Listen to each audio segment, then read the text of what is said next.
Hello everyone, my name is Binil Philip. Welcome back to Motive Dubai, where we share aspiring stories. നിങ്ങൾ sandalwood chicken ടിക്കയെക്കുറിച്ച് കേട്ടിട്ടുണ്ടോ? നമ്മുടെ മത്തങ്ങ അരിശ്ശേരി രൂപം മാറി കടൽ കടന്ന് പമ്പിൻ സ്റ്റേക്കായി മാറി അറിഞ്ഞായിരുന്നോ? നമ്മൾ പെട്ടെന്ന് നടന്നു പോകുമ്പോൾ ഒരു സെലിബ്രിറ്റി നമ്മുടെ മുന്നിൽ വന്നാൽ നമ്മൾ എന്ത് ചെയ്യും? പണ്ടായിരുന്നെങ്കിൽ നമ്മൾ ഓട്ടോഗ്രാഫ് എടുക്കും, ഇപ്പോഴാണെങ്കിൽ നമ്മൾ ഫോട്ടോഗ്രാഫ് എടുക്കും. പക്ഷേ ആ സെലിബ്രിറ്റി ലാലേട്ടനാണെങ്കിലോ?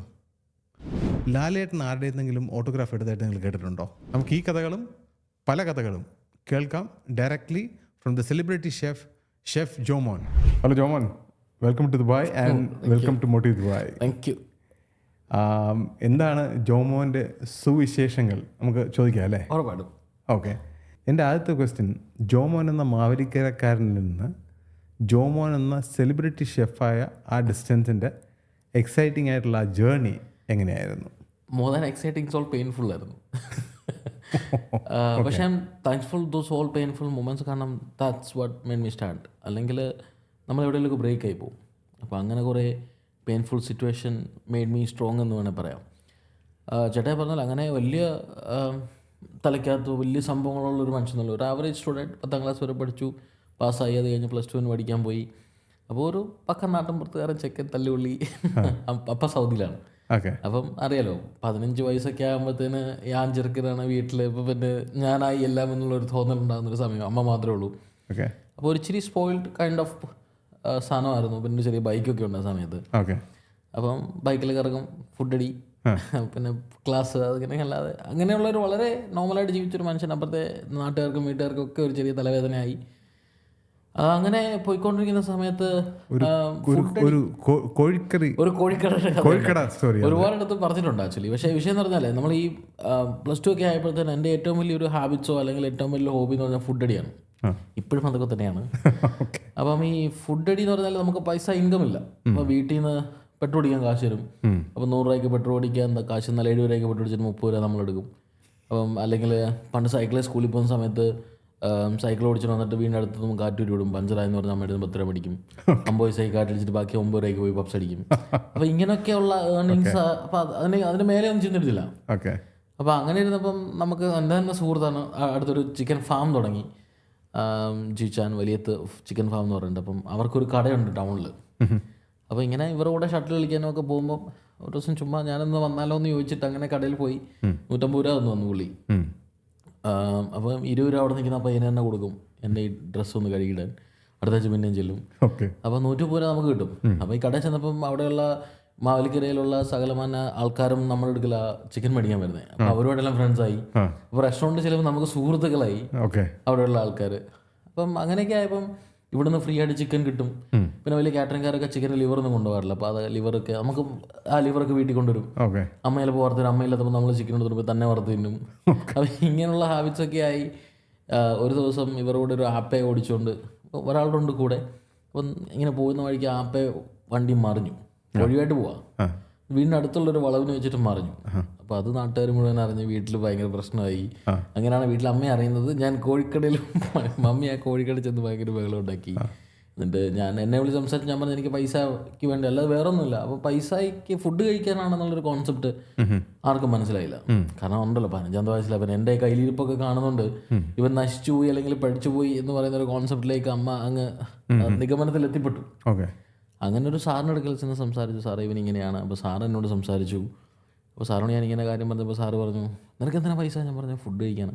നിനക്ക് വീട്ടിൽ കിട്ടുന്നില്ല, കാരണം 3 നേരത്തിന് 4 നേരം വീട്ടിൽ കഴിച്ചിട്ടാണ് ബാക്കി 2 നേരം വെളിയിൽ നിന്ന് കഴിക്കാൻ നമ്മൾ ഈ മെനക്കെടുന്നത്. അപ്പോൾ അങ്ങനെയൊക്കെ പറഞ്ഞപ്പോൾ സാറിന് ഭയങ്കര ഇൻട്രസ്റ്റിംഗ് ആയിട്ട് തോന്നി. അപ്പം പണി എടുത്തിട്ട് നിൻ്റെ ഒരു പാഷന് വേണ്ടി നോക്കുന്നതെന്തോ അങ്ങനെ ഒരു കോൺസെപ്റ്റ് ആയിരിക്കാം സാറിന് തല കിട്ടിയത്. സുനിൽ ഡി കുറുള എന്നാണ് ആ സാറിൻ്റെ പേര്. സാർ ഇപ്പോൾ ഒരു കരിയർ ഗൈഡൻസ് സെൻറ്റർ നടത്തുന്നു. സാറന്ന് എന്നോട് വെറുതെ പറഞ്ഞാണ്, എന്നാൽ പിന്നെ നിനക്കൊരു ഷെഫ് ആയിക്കൂടെ, നിനക്ക് ഇങ്ങനെ നീ കുക്ക് ചെയ്യുന്ന വേറെ ആരെങ്കിലും കഴിക്കും. ഞാൻ വേറെ ആരും കഴിക്കുന്ന നടത്തില്ല, ഞാൻ കഴിയും.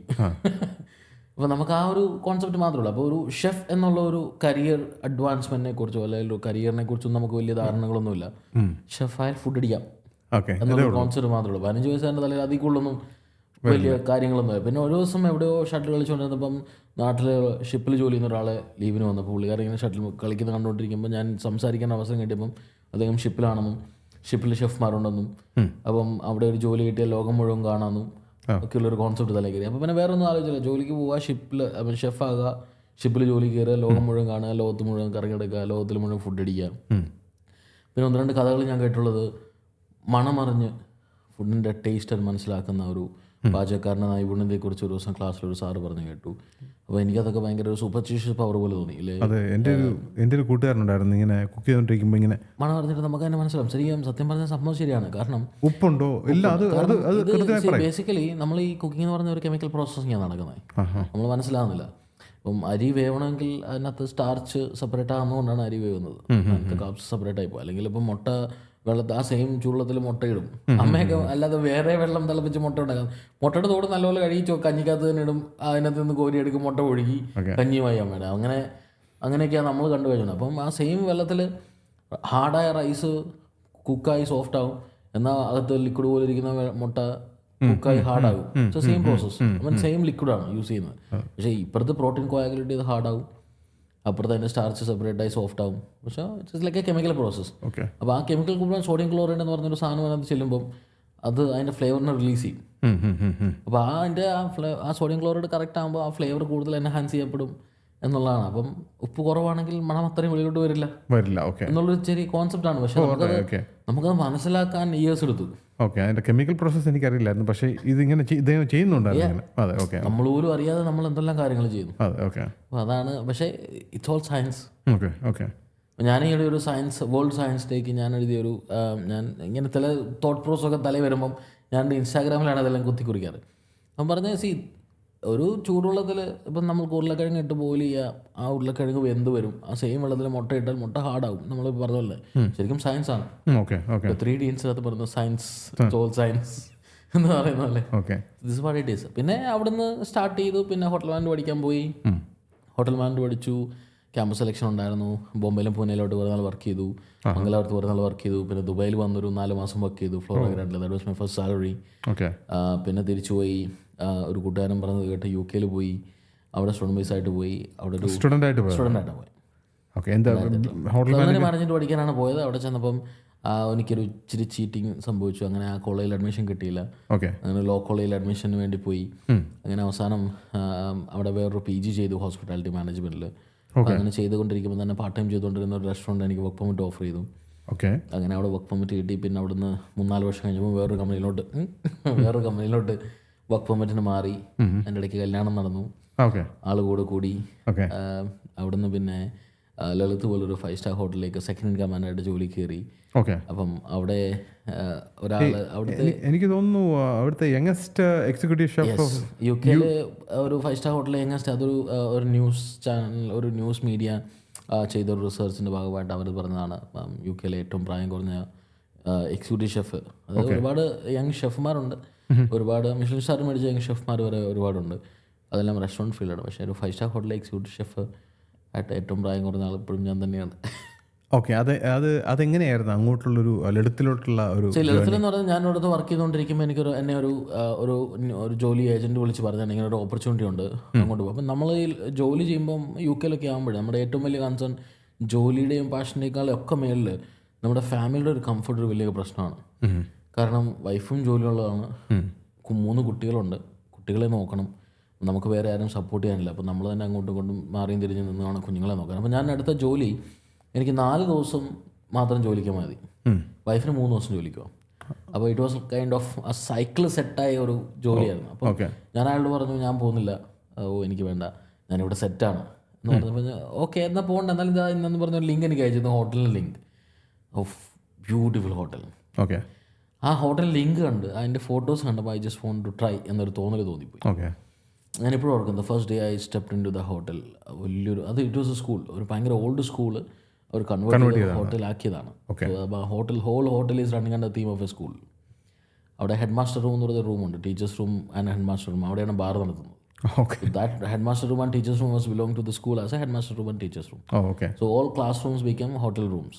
So അവർ പറയുന്ന senior classrooms and junior classrooms ആണ് ഇപ്പോഴും rooms. there is no double rooms or twin rooms or suite rooms. അപ്പം ഇങ്ങനെയാണ് അവർ ആ ഹോട്ടലിനെ മുഴുവൻ കൊണ്ടുനടക്കുന്നത്. അപ്പോൾ അങ്ങനെയൊക്കെ ആ ഹോട്ടൽ കണ്ടപ്പം I want to heart out of it. അപ്പം എനിക്ക് അവിടെ എങ്ങനെയും ജോലി കിട്ടിയാൽ മതിയാവുമെന്നായി. ഞാൻ ഷെഫിനെ പോയി കണ്ടു. ഞാൻ സെക്കൻഡ് കമാൻഡാണ് ചെല്ലുന്നത്. അപ്പോൾ അവിടെ ഒരു എക്സിക്യൂട്ടീവ് ഷെഫ് ഓൾറെഡി ഉണ്ട്. ഓക്കെ. അപ്പോൾ ഞാൻ അവിടെ ചെന്ന് എക്സിക്യൂട്ടീവ് ഷെഫിനെ കണ്ടു പറഞ്ഞു ട്രയൽ തരാമെന്ന് ചോദിച്ചു. നമ്മുടെ ഇൻ്റർവ്യൂ ട്രയലാണ്, ഫുഡ് ട്രയൽസ്. അതെ. അപ്പം ഇംപ്രസ് ചെയ്യണത് മാക്സിമം ഇംപ്രസ് ചെയ്യണമെന്ന് എനിക്ക് തോന്നി. ഞാൻ പറഞ്ഞു ഞാൻ നിന്ന് ട്രൈ ചെയ്യുന്നില്ല trial. I just came to meet you and just came to say hi to you. And next weekly off ഞാൻ വന്ന് ട്രയൽ തരാം. I will send you a mail and recipes and ingredients and everything എന്ന് പറഞ്ഞു. അപ്പോൾ അതൊരു പുള്ളിക്ക് ഒരു abnormality തോന്നിക്കാണും. എല്ലാവരും വന്നു എന്തെങ്കിലും കാട്ടിക്കൂട്ടി ട്രയൽ അടിച്ചിട്ട് പോകും. പക്ഷേ ഞാൻ അങ്ങനെ ചെയ്യാതെ നെക്സ്റ്റ് പ്രാവശ്യം വരാമെന്നൊക്കെ പറഞ്ഞ് ഞാൻ വീട്ടിൽ ചെന്ന് എന്താ അത് പ്രിപ്പയർ ചെയ്യാൻ വേണ്ടി പോയതാണോ? ആക്ച്വലി എനിക്ക് ഇംപ്രസ് ചെയ്യണമെന്നുണ്ടായിരുന്നു. ഓക്കെ. എനിക്ക് ആ ജോലി വേണം. ഓക്കെ. അതെങ്ങനെയും മേടിക്കാൻ നല്ലത് വേറൊരു ഓപ്ഷനാണ്. ചുമ്മാ കൈ കാണുന്ന സാധനം വെച്ച് ഇംപ്രസ് ചെയ്യാതെ തോളിലേക്ക് ആൾ ഗിവ് എ പ്രോപ്പർ തിങ്. അപ്പം ഞാൻ ചെന്നിട്ട് ഒരു 3 കോഴ്സ് മെനു ഉണ്ടാക്കി അതിൻ്റെ റെസിപ്പീസും അതിൻ്റെ ഇൻഗ്രീഡിയൻസ് ലിസ്റ്റും അതിൻ്റെ പ്ലാൻ ഓഫ് വർക്കും എല്ലാം ഞാൻ പുള്ളിക്ക് അയച്ചു കൊടുത്തു. ഓക്കെ. അപ്പം പുള്ളി പറഞ്ഞു ഓക്കെ നെക്സ്റ്റ് ഡേ പോകുന്നു. അങ്ങനെയൊന്നും ഒരു പക്ഷേ ആരും ചെയ്യണമെന്നില്ല. അത്രയും എഫർട്ട് ചിലപ്പോൾ ആരും എടുക്കുക. നമ്മളിപ്പോൾ നമ്മളൊരു ട്രയലിൽ എന്നാൽ നമ്മൾ കിച്ചണിലൊന്ന് കയറി നടക്കും. ഇച്ചിരി ചിക്കൻ താ, അല്ലെങ്കിൽ ഫിഷ് താ, അല്ലെങ്കിൽ ഞാൻ ഫിഷ് കൊണ്ടൊരു സാധനം ഉണ്ടാക്കും, അല്ലെങ്കിൽ ലാമ്പ് കൊണ്ടൊരു സാധനം ഉണ്ടാക്കും, അല്ലെങ്കിൽ റൈസ് കൊണ്ടൊരു സാധനം ഉണ്ടാക്കും എന്ന് പറഞ്ഞ് 4 മണിക്കൂർ കൊണ്ട് കുറേ സാധനങ്ങളൊക്കെ ഉണ്ടാക്കി പോകുക എന്നുള്ളൊരു കോൺസെപ്റ്റ് മാത്രമേ ഉള്ളൂ. അതേ ഉള്ളൂ, ജോലിക്ക് വേണ്ടി മാത്രം. പക്ഷേ ഞാനപ്പം റെസിപ്പി കൊടുത്തു. ഞാൻ കോളിഫ്ലവറിൻ്റെ ഒരു ഡിഷാണ് ഉണ്ടാക്കിയത്, textures of cauliflower. Okay. That was my start, I believe. കാരണം ഇത്രയും നാളായിട്ട് എനിക്കത് ഓർമ്മയുണ്ട്. കാരണം കോളിഫ്ലവറും ട്രഫിൾ ഓയിലും വെച്ചൊരു ഷോട്ട്, ഒരു വോഡ്ക ഗ്ലാസ്സിൽ ഷോർട്ട്സ്, കോളിഫ്ലവറിൻ്റെ ചെറിയ ബ്രൂണോയ്സ് വെച്ചിട്ട് ഒരു സാലഡ് പോലെ ഒരു സാധനം. അത് ലൈക്ക് റവയുടെ അത്രയും വലിപ്പമുള്ളൂ, അത്രയും ഫൈൻ ചോപ്പായിട്ട്. നമ്മൾ റവയില്ലേ പുട്ടിന്, അത്രയും ഫൈൻ ചോപ്പായിട്ട് കട്ട് ചെയ്ത് കുസ്കുസ് പോലൊരു സാധനം ഉണ്ടാക്കി അതിനെ ലെമൺ ജ്യൂസും സോൾട്ടും ട്രീറ്റ് ചെയ്ത്, പിന്നെ കോളിഫ്ലവറിൻ്റെ ചെറിയ ഫ്ലോറസ് ഉണ്ടാക്കി അച്ചാറി കോളിഫ്ലവർ തന്തൂറിൽ കുക്ക് ചെയ്തു. So it's like each and everything has got different. പിന്നെ കോളിഫ്ലവറിനെ തിൻ സ്ലൈസ് ആയിട്ട് ഫ്രൈ ചെയ്തു. So it's like crisp. Okay. So it's like cauliflower. So my starter is cauliflower, പക്ഷേ ഇറ്റ്സ് ഓൾ ഡിഫറെൻറ്റ് ടെക്സ്ചേഴ്സ്. അപ്പം that was my. പിന്നെ സാൽമണിലെ ഒരു main course, പിന്നെ ഒരു desert. അപ്പം ഞാൻ ഷെഫിനോടും ജീവനോടും പറഞ്ഞു നിങ്ങൾ ടേബിളിൽ പോയിട്ട് ഞാൻ ടേബിൾ സെർവ് ചെയ്യാൻ പറഞ്ഞു. So I want to show them so what my plating skills are. Okay. So they like me okay. And I got the job. Okay. അപ്പം പിന്നെ വൈഫിനെ സാക്രിഫൈസ് ചെയ്യണം. പുള്ളിക്കാർക്ക് അപ്പോൾ എനിക്ക് 5 ദിവസം ജോലിക്ക് കൊടുക്കും, പുള്ളിക്കാർക്ക് ഇപ്പം ഷിഫ്റ്റ് കുറച്ച് 2 ദിവസം ആക്കി. പക്ഷേ സംഭവം I enjoy that work space. പിന്നെ കുറേ നാൾ കഴിഞ്ഞപ്പോൾ അവിടുത്തെ എക്സിക്യൂട്ടീവ് ഷെഫ് പോയപ്പം എന്നോട് ടേക്ക് കെയർ ചെയ്യാൻ പറഞ്ഞു അടുത്തൊരു എക്സിക്യൂട്ടീവ് ഷെഫ് വരുന്നിടം വരെ. പക്ഷെ അവരാരും എക്സിക്യൂട്ടീവ് ഷെഫിനെ പിന്നെ അത് കഴിഞ്ഞ് എടുത്തില്ല. ഓക്കെ. പിന്നെ ഐ ടുക്ക് ഇറ്റ് ഫോർവേഡ്.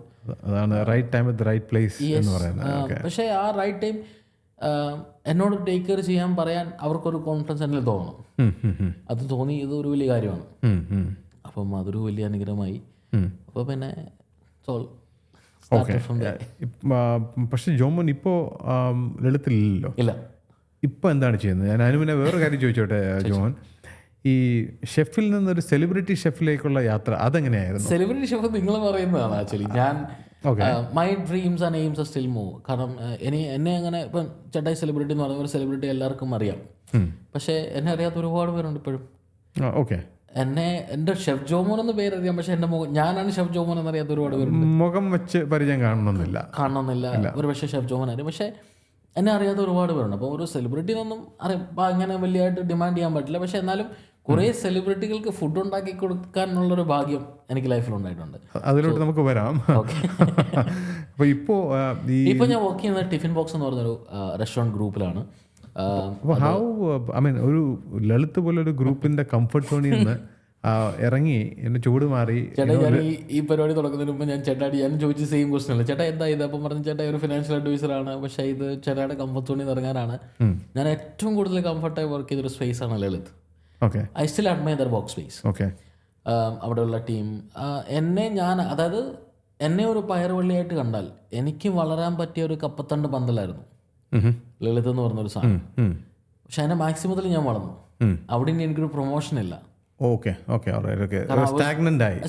കഴിഞ്ഞ 3 വർഷമായിട്ട് ഞാനാണ് അവിടുത്തെ ടോപ്പ് പൊസിഷൻ. അതായത് എനിക്ക് നല്ല ജീമുണ്ട്, പക്ഷേ എൻ്റെ കരിയറിൽ എൻ്റെ ഷെഫ് ലൈനിൽ അവിടുത്തെ ഇനിയും ഒന്നുമില്ല. എനിക്കത് താജ് പോലൊരു വലിയ ഹോട്ടലിലൂടെ ഉള്ളൂ. ഇനി എനിക്ക് പോകാൻ ആഗ്രഹമുള്ളത് ഇന്ത്യൻ ഹോട്ടൽസ് 2 ഉള്ളൂ, ലളിത് ആൻഡ് താജ്.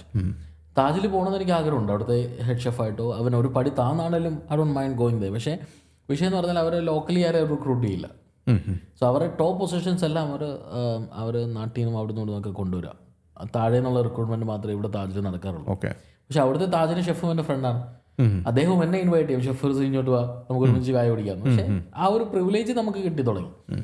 അപ്പം ലൈഫ് സ്റ്റാഗ്നൻ്റായി വേറെ ഒന്നും ചെയ്യാനില്ല. ഓഫീസിൽ വന്നിരിക്കും, മറ്റേ മെനു ഉണ്ടാക്കും, സർവീസ് കാണും, ആൾക്കാരെ കാണും, കുറേ സെലിബ്രിറ്റീസ് വരും, അവരുടെ കൂടെ ഒന്ന് ഫോട്ടോ എടുക്കും.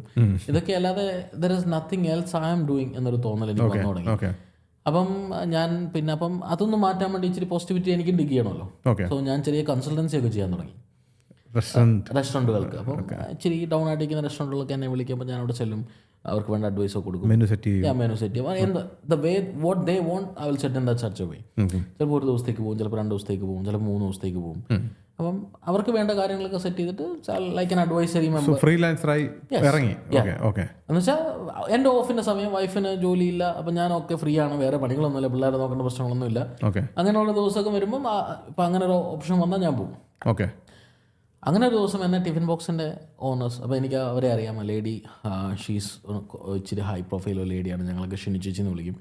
അപ്പോൾ ചേച്ചി ഓയസിസിയുടെ അവിടുത്തെ പ്രസിഡൻറ്റ്, ഒരുപാട് ചാരിറ്റി പ്രവർത്തനങ്ങൾ ചെയ്യുന്നു, അവിടുത്തെ ഒരു ന്യൂസ് ചാനലിലേക്ക് ഒരു അഡ്വൈസർ ബോർഡ് മെമ്പറാണ്. അപ്പോൾ ചേച്ചിനോട് പറഞ്ഞു, ഷെഫ് ഒരു ദിവസം ഞങ്ങളുടെ റെസ്റ്റോറൻറ്റ് വരുമോ, ഞങ്ങളിവിടെ റെസ്റ്റോറൻറ്റ് തുടങ്ങി, ഒന്ന് കണ്ടു കേട്ട് എന്തൊക്കെയാണ് ഞങ്ങൾക്കൊരു ബ്രീഫ് എന്നിട്ട് പോകും. അപ്പം എനിക്കറിയാം പുള്ളിക്കാർ ഇവിടെ ഒരു റെസ്റ്റോറൻറ്റ് തുടങ്ങിയിട്ട് 2 വർഷത്തോളമായി എന്നൊക്കെ എനിക്കറിയാം.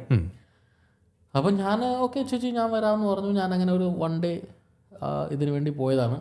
അപ്പം മോനും ചേച്ചിയും കൂടെയാണ് റെസ്റ്റോറൻറ്റ് ഫീൽഡ് കംപ്ലീറ്റ് നടക്കുന്നത്. മോനാണ് മെയിനായിട്ട്, അപ്പം ചേച്ചിയുടെ മോനാണ് ഏറ്റവും മെയിനായിട്ട് തന്നത്. അപ്പം എന്നോട് ഷാസ് ഞാൻ കാര്യങ്ങളെല്ലാം പറഞ്ഞു കൊടുത്ത്, ഞാൻ ഇങ്ങനെ വേണം അങ്ങനെ വേണം അല്ലെങ്കിൽ ഇതിങ്ങനെയാണ് ബ്യൂട്ടിഫുള്ളി സെറ്റ് ചെയ്ത റെസ്റ്റോറൻറ്റ്. ഒരു 350-400 പേർക്ക് ഇരിക്കാം.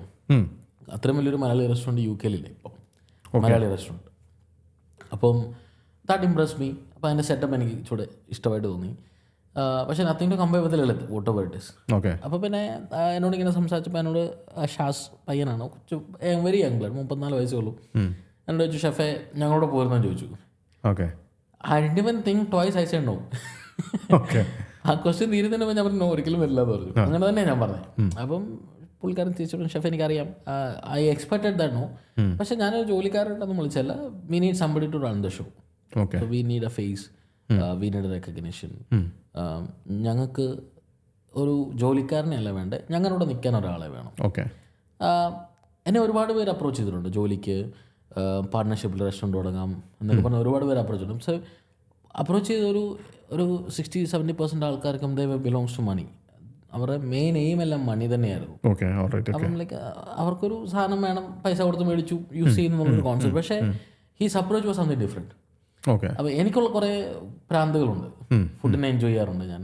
ഫുഡിനെ ഒരു മണി മേക്കിംഗ് മിഷനായിട്ട് എൻ്റെ റെസ്റ്റോറൻറ്റുകളെ അല്ലെങ്കിൽ ഞാനൊരു മണി മേക്കിംഗ് മിഷനായിട്ട് മാത്രം കാണാറില്ല. Money has to follow, give better something. അവൻ മണി പിന്നെ സർവൈവ് ചെയ്യാൻ മണി വേണം, പക്ഷേ പൈസയ്ക്ക് വേണ്ടി എന്തും ചെയ്യുന്നു എന്നൊരു കോൺസെപ്റ്റ് അല്ല. അപ്പം അങ്ങനെയുള്ള കാര്യങ്ങളൊക്കെ പുള്ളിയോട് സംസാരിക്കുമ്പം എനിക്ക് ഫീൽ ചെയ്ത് ഞങ്ങൾ രണ്ടുപേരും ഒരേ ഭ്രാന്തുള്ള മനുഷ്യരാണ് എന്നൊരു ഫീൽ എനിക്ക് തോന്നി. പിന്നെ ഇപ്പോൾ ഒരു കോർപ്പറേറ്റ് കമ്പനിയിൽ വർക്ക് ചെയ്യുമ്പോൾ ഒരുപാട് കമ്മിറ്റ്മെൻറ്റ്സ് എല്ലാം, ഓൾ കോൺവെർസേഷൻ ത്രൂ ഇമെയിൽസ്. ഞാൻ ഇമെയിൽ അയച്ചിട്ട് ഇപ്പോൾ 10 മാസമായി കാണുന്നത്, കാരണം ഇറ്റ്സ് ഓൾ വാട്സപ്പാണ്, ഇറ്റ്സ് മോർ ഈസി. അപ്പോൾ എനിക്ക് കിട്ടുന്നൊരു ഫ്രീഡം അതാണ് ഞാൻ അവിടെ കണ്ടത്. പിന്നെ ഇല്ലേ കുലാവാസാണ്ടെന്നൊക്കെ പറയുന്ന പോലെ എന്നെ അയച്ചു വിട്ടിരിക്കുകയാണ്. സോ എനിക്ക് എങ്ങനെയും മേയാം. അതിനൊരു സപ്പോർട്ട് എനിക്ക് അവിടെ നിന്ന് തരും അവർ, എൻ്റെ ഓണേഴ്സ്. അപ്പം ഇവിടെ വരുമ്പോഴും ഞാൻ എൻ്റെ ബോസിനോടാണ് വരുന്നത്, ഞങ്ങൾ ഒരുമിച്ചാണ് ട്രാവൽ ചെയ്യുന്നത്, ഞങ്ങൾ ഒരുമിച്ചാണ് ഒരു അപ്പാർട്ട്മെൻറ്റ് എടുക്കുക, ഞങ്ങൾ അവിടെ താമസിക്കും, ഇവിടുത്തെ കാര്യങ്ങൾ നോക്കും, തിരിച്ചു പോകും. സോ ആ ഒരു ഫ്രീഡം ആ എൻജോയ് ചെയ്യുന്നു. അവിടെ എന്ത് ചെയ്യാനും എനിക്കൊരു ഡിസിഷൻ പവറുണ്ട്. അപ്പം ചിലതൊന്നും ഞാനിപ്പോൾ ചിത്ര ചേച്ചിയെ ഞാൻ ഒരു ദിവസം ഒരു ഇവൻറ്റിൽ വെച്ച് കണ്ടു. ഞാൻ ചിത്ര ചേച്ചിയെ ഫുഡ് കഴിക്കാൻ വിളിച്ചു. ചേച്ചി why don't you join us for a dinner. ചേച്ചിനോട് പറഞ്ഞു, ഷെഫെ ഞാൻ ഒറ്റയ്ക്ക് പോകാറില്ല, എൻ്റെ കൂടെ 25 പേരുണ്ട്, I travel with a troupe, അപ്പോൾ ഞാൻ അങ്ങനെ പോവുള്ളൂ. ഞാൻ പറഞ്ഞു, ചേച്ചി ധൈര്യമായിട്ട് 25 പേർക്കാണെങ്കിലും ചേച്ചി if your time permits more than happy to host you. അങ്ങനെ ഒരു തീരുമാനം എനിക്ക് ഒരിക്കലും ലളിതമെടുക്കാൻ പറ്റില്ല. അതിന് കോർപ്പറേറ്റ് ലെവല് മെയിൽ പോകണം, GMന്റെ കൺസിഡറേഷൻ വേണം. ഐ കാണ്ട് ഇവൻ ടെൽ, ഞാൻ കൺസിഡർ ചെയ്തോട്ടെ, കാരണം എനിക്ക് ഇവിടെ ചോദിക്കാതെ പറയാൻ പറ്റില്ല. പക്ഷേ വെൻ ഇറ്റ്സ് ടിഫിൻ ബോക്സ് എനിക്ക് അവിടെ കൺസിഡർ പോലും ചെയ്ത് I can say yes to that conversation. എന്നിട്ട് ഞാൻ തിരിച്ച് എൻ്റെ ബോസിനോട് ഒരു മെസ്സേജ് അയക്കത്തേ ഉള്ളൂ, ഞാൻ ഇങ്ങനെ സാധനം ചെയ്തിട്ടുണ്ട്, അപ്പം എന്താണെങ്കിലും ഐ കൺവേ. അല്ലാതെ ഞാൻ അതിൻ്റെ മിസ്യൂസ് ചെയ്യാറില്ല. സോ ഐ കൺവേ വോട്ട് എൻ്റെ സ്റ്റാൻഡ് ഞാൻ കറക്റ്റായിട്ട് പറയാറുണ്ട്. അപ്പം ഞാനിങ്ങനെ പറഞ്ഞു, ഓക്കെ ഇങ്ങനെ ഒരു സാധനം ഞാൻ ചെയ്തിട്ടുണ്ട്, and the chef no problem, you said yes it's yes. അപ്പോൾ ആ ഒരു ഫ്രീഡവും പ്രിവിലേജുമാണ്.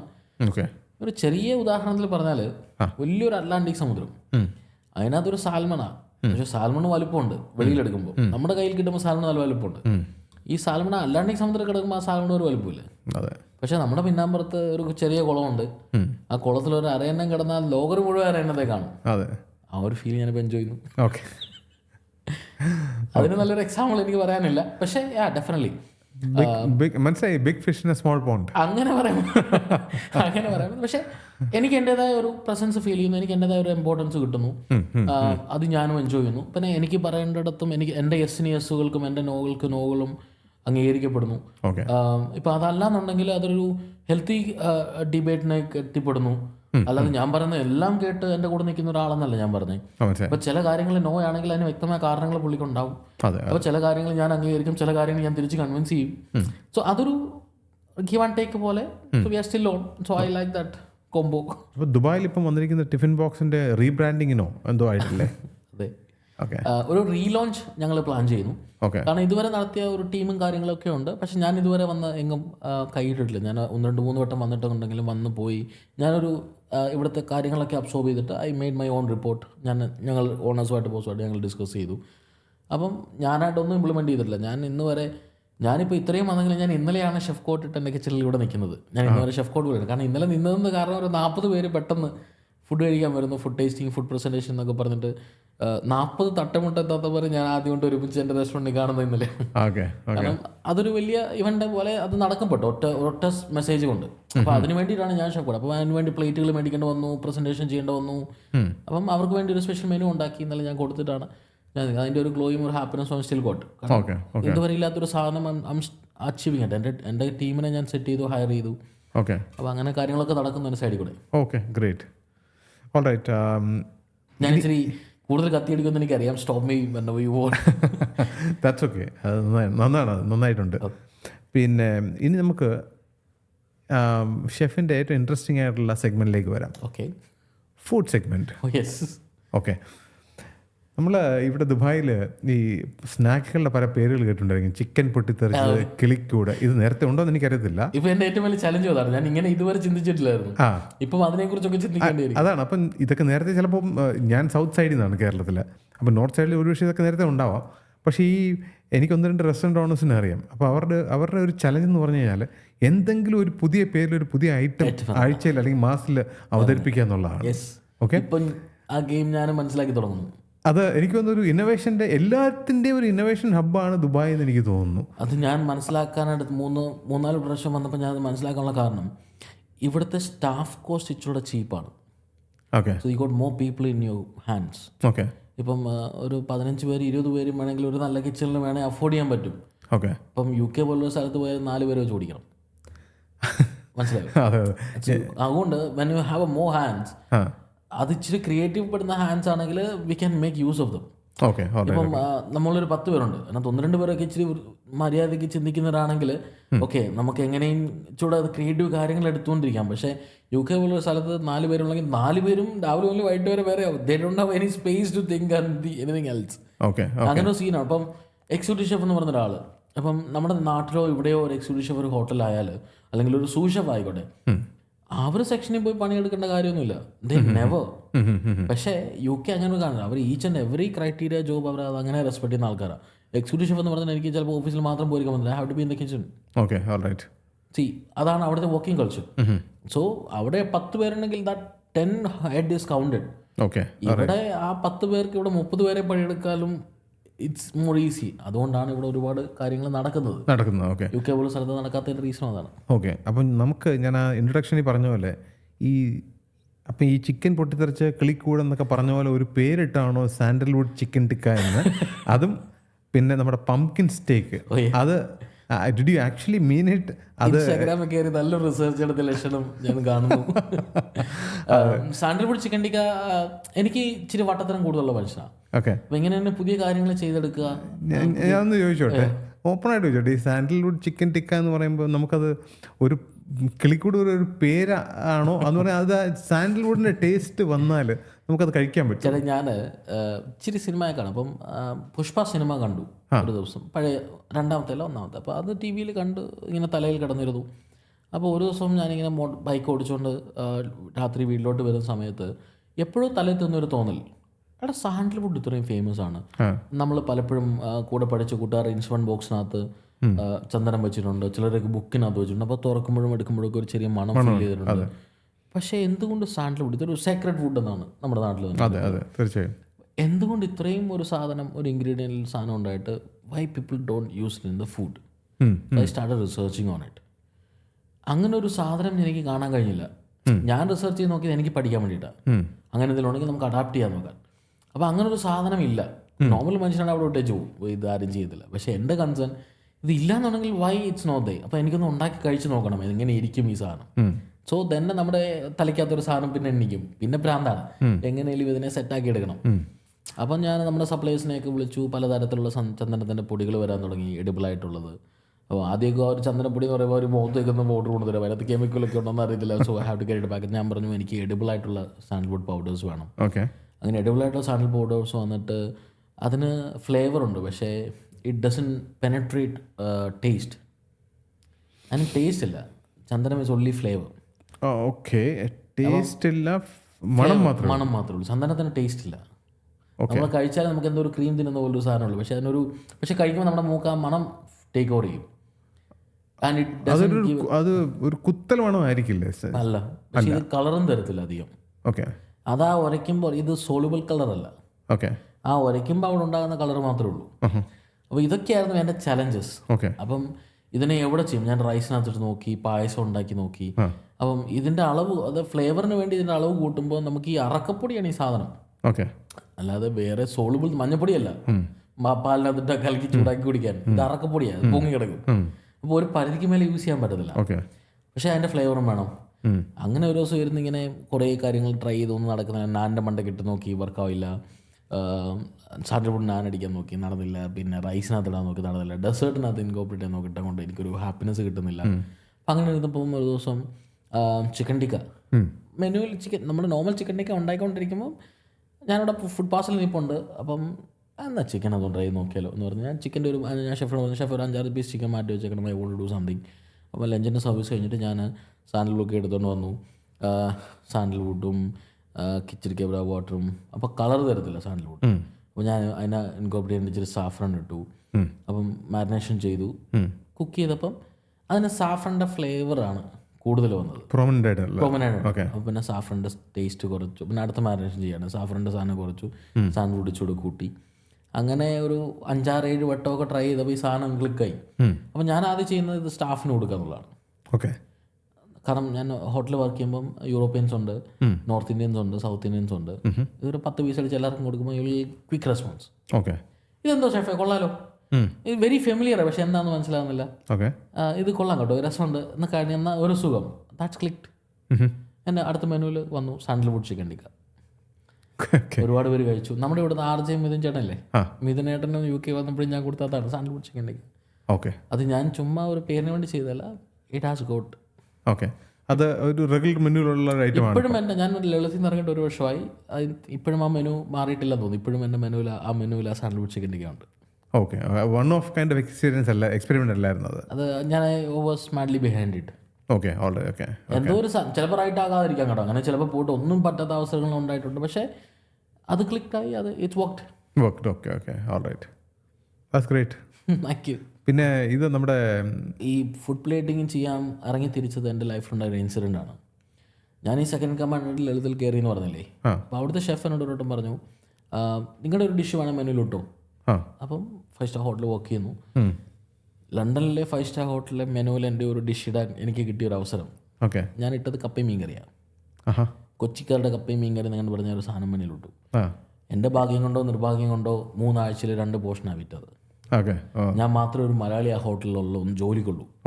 അപ്പോൾ ഈ നോർത്ത് ഇന്ത്യൻ എല്ലാം കൂടെ അപ്പോൾ യാർ തേരാ മല്ലു ആയനെ അഭിതക് തേരാ മല്ലു കപ്പ ഗയാനെ എന്നൊക്കെ പറഞ്ഞ് ഇവർ എന്നെ കളിയാക്കും. അപ്പോൾ എനിക്കൊരു ഭയങ്കര ഇൻഫീരിയോറിറ്റി കോംപ്ലക്സ് വന്നു. അത് അവരെയൊക്കെ മേളിലാണ് എൻ്റെ പൊസിഷൻ. പക്ഷേ എന്നെക്കാട്ടി പ്രായമുള്ളവർ എക്സ്പീരിയൻസ് കൂടിയവരാണ് എൻ്റെ ബാക്കിയുള്ള ഷെഫ്മാർ. അപ്പം അവരുടെ മുമ്പിൽ ഒരു നാണക്കേട്. അപ്പം ഞാൻ അത്യാവശ്യം ഗസ്റ്റിൻ്റെ അടുക്കൽ പോയി സംസാരിക്കും, കാര്യങ്ങളൊക്കെ ചെയ്യുമ്പോൾ അത്യാവശ്യം ഗസ്റ്റുമായിട്ടൊരു ഇൻട്രാക്ഷനൊക്കെ ഉണ്ട്. അപ്പം അങ്ങനെ ഇരുന്നപ്പോൾ ഒരാൾ എന്നെ ഒരാൾ കാണാൻ ഒരു ഗസ്റ്റ് വന്നിട്ട് ഷെഫ് ഉണ്ടെന്ന് ചോദിച്ചപ്പോൾ ഞാനേ ഉള്ളൂ, എക്സിക്യൂട്ടീവ് ഷെഫ് വീട്ടിൽ പോയി. അപ്പം ഞാൻ ഇറങ്ങി ചെന്ന് സംസാരിച്ചു. ഇതെൻ്റെ ക്ലയൻസ് ആണ്, ഐ തിങ്ക് ചൈനീസിനോ ജപ്പാനീന്നോ ഒക്കെ വന്ന കുറേ പേര്, ഒരു 6-7 പേര്. ഷെഫിന് എന്താ തരാൻ പറ്റുക, പുതിയ എന്തെങ്കിലും ഗിവ് മി സംതിങ് ന്യൂ. ഞാൻ പറഞ്ഞു ഓ ഡെഫിനറ്റ്ലി ഞാൻ I will give you something news എന്ന് പറഞ്ഞിട്ട് ഞാൻ 3 പോർഷൻ കപ്പയും മീൻകറിയാണ് അവർക്ക് കൊടുത്തത്. ഓക്കെ. അപ്പം ഞാൻ വലിയ കലിംഗരാജ്യം പിടിച്ചടക്കിയ രാജാവിൻ്റെ കൂട്ട് ഞാൻ കിച്ചണിലോട്ട് വന്ന് കയറുകയാണ്. ഞാൻ 3 പോർഷൻ കപ്പയും മീൻകറി, കാരണം 3 ആഴ്ച കൊണ്ട് 1-2 പോർഷനാണ് പോയിരിക്കുന്നത്. അപ്പം ഞാനിങ്ങനെ കൊണ്ടുവന്ന് അവർക്കത് ഇഷ്ടപ്പെട്ടു. അവർക്കത് ഇഷ്ടപ്പെട്ടപ്പോൾ ഞാൻ I want know the feedback. ഇങ്ങനെയുള്ള വട്ടത്തരങ്ങളൊക്കെ ഉണ്ട്, ഞാൻ പോയി ചോദിക്കും. അപ്പം അവരെന്നോട് പറഞ്ഞൊരു സാധനം, ഈ സാധനം വന്നിട്ട് മെനുവിൽ കണ്ടിട്ടുണ്ട്, പക്ഷേ didn't feel like ordering it. അപ്പം ഞാൻ അതെന്താ എന്തോ ഐ ഡിൻ ഫീൽ ലൈക്ക്. ഏത് പേരിലായിരുന്നു? അന്ന് കപ്പയും മീൻകറി എന്ന് തന്നെയാണ്.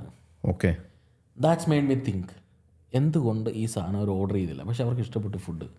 അപ്പോൾ എൻ്റെ ഫുഡിൻ്റെ അല്ല പ്രശ്നം, അവർക്കിത് വായിച്ചപ്പോൾ ഇഷ്ടപ്പെടാനാണ് പ്രശ്നം. അപ്പോൾ അങ്ങനെ തലപോച്ച് ഞാൻ ആ കപ്പയും മീൻകറിയും റീറൈറ്റ് ചെയ്തു, പേര് മാറ്റി. നമ്മുടെ കിളിമീൻ എന്ന് പറയും, ഇവിടെ അതൊക്കെ തന്നെയല്ലേ പറഞ്ഞത്, ചുവന്ന മീൻ, റെഡ് മാലറ്റോ റെഷ്നാബ്രോ. അങ്ങനെ ഒരു റെഡ് മാലറ്റിനെ മേടിച്ച് ഞാൻ എൻ്റെ ഫില എടുത്ത് ഗ്രില്ല് ചെയ്ത് അതിൻ്റെ അടിയിൽ കപ്പ മാഷ് ഉണ്ടാക്കി വെച്ചിട്ട് ഇതിൻ്റെ തലയും വാലും കല്ലും എല്ലാം കൂടെ വെച്ച് മീൻകറിയുടെ സോസ് ഉണ്ടാക്കിയിട്ട് അതിൻ്റെ മുള്ളെല്ലാം എടുത്ത് മാറ്റി ആ മീൻകറി സോസ് ഒരു ചെറിയ സോസ് ബോട്ടിൽ ഉണ്ടാക്കി, പിന്നെ കറി ലീവ്സ് ഉണക്കി പൊടിച്ച് പൗഡർ ഉണ്ടാക്കി ഞാൻ പുതിയൊരു ഡിഷ് ഇറക്കി.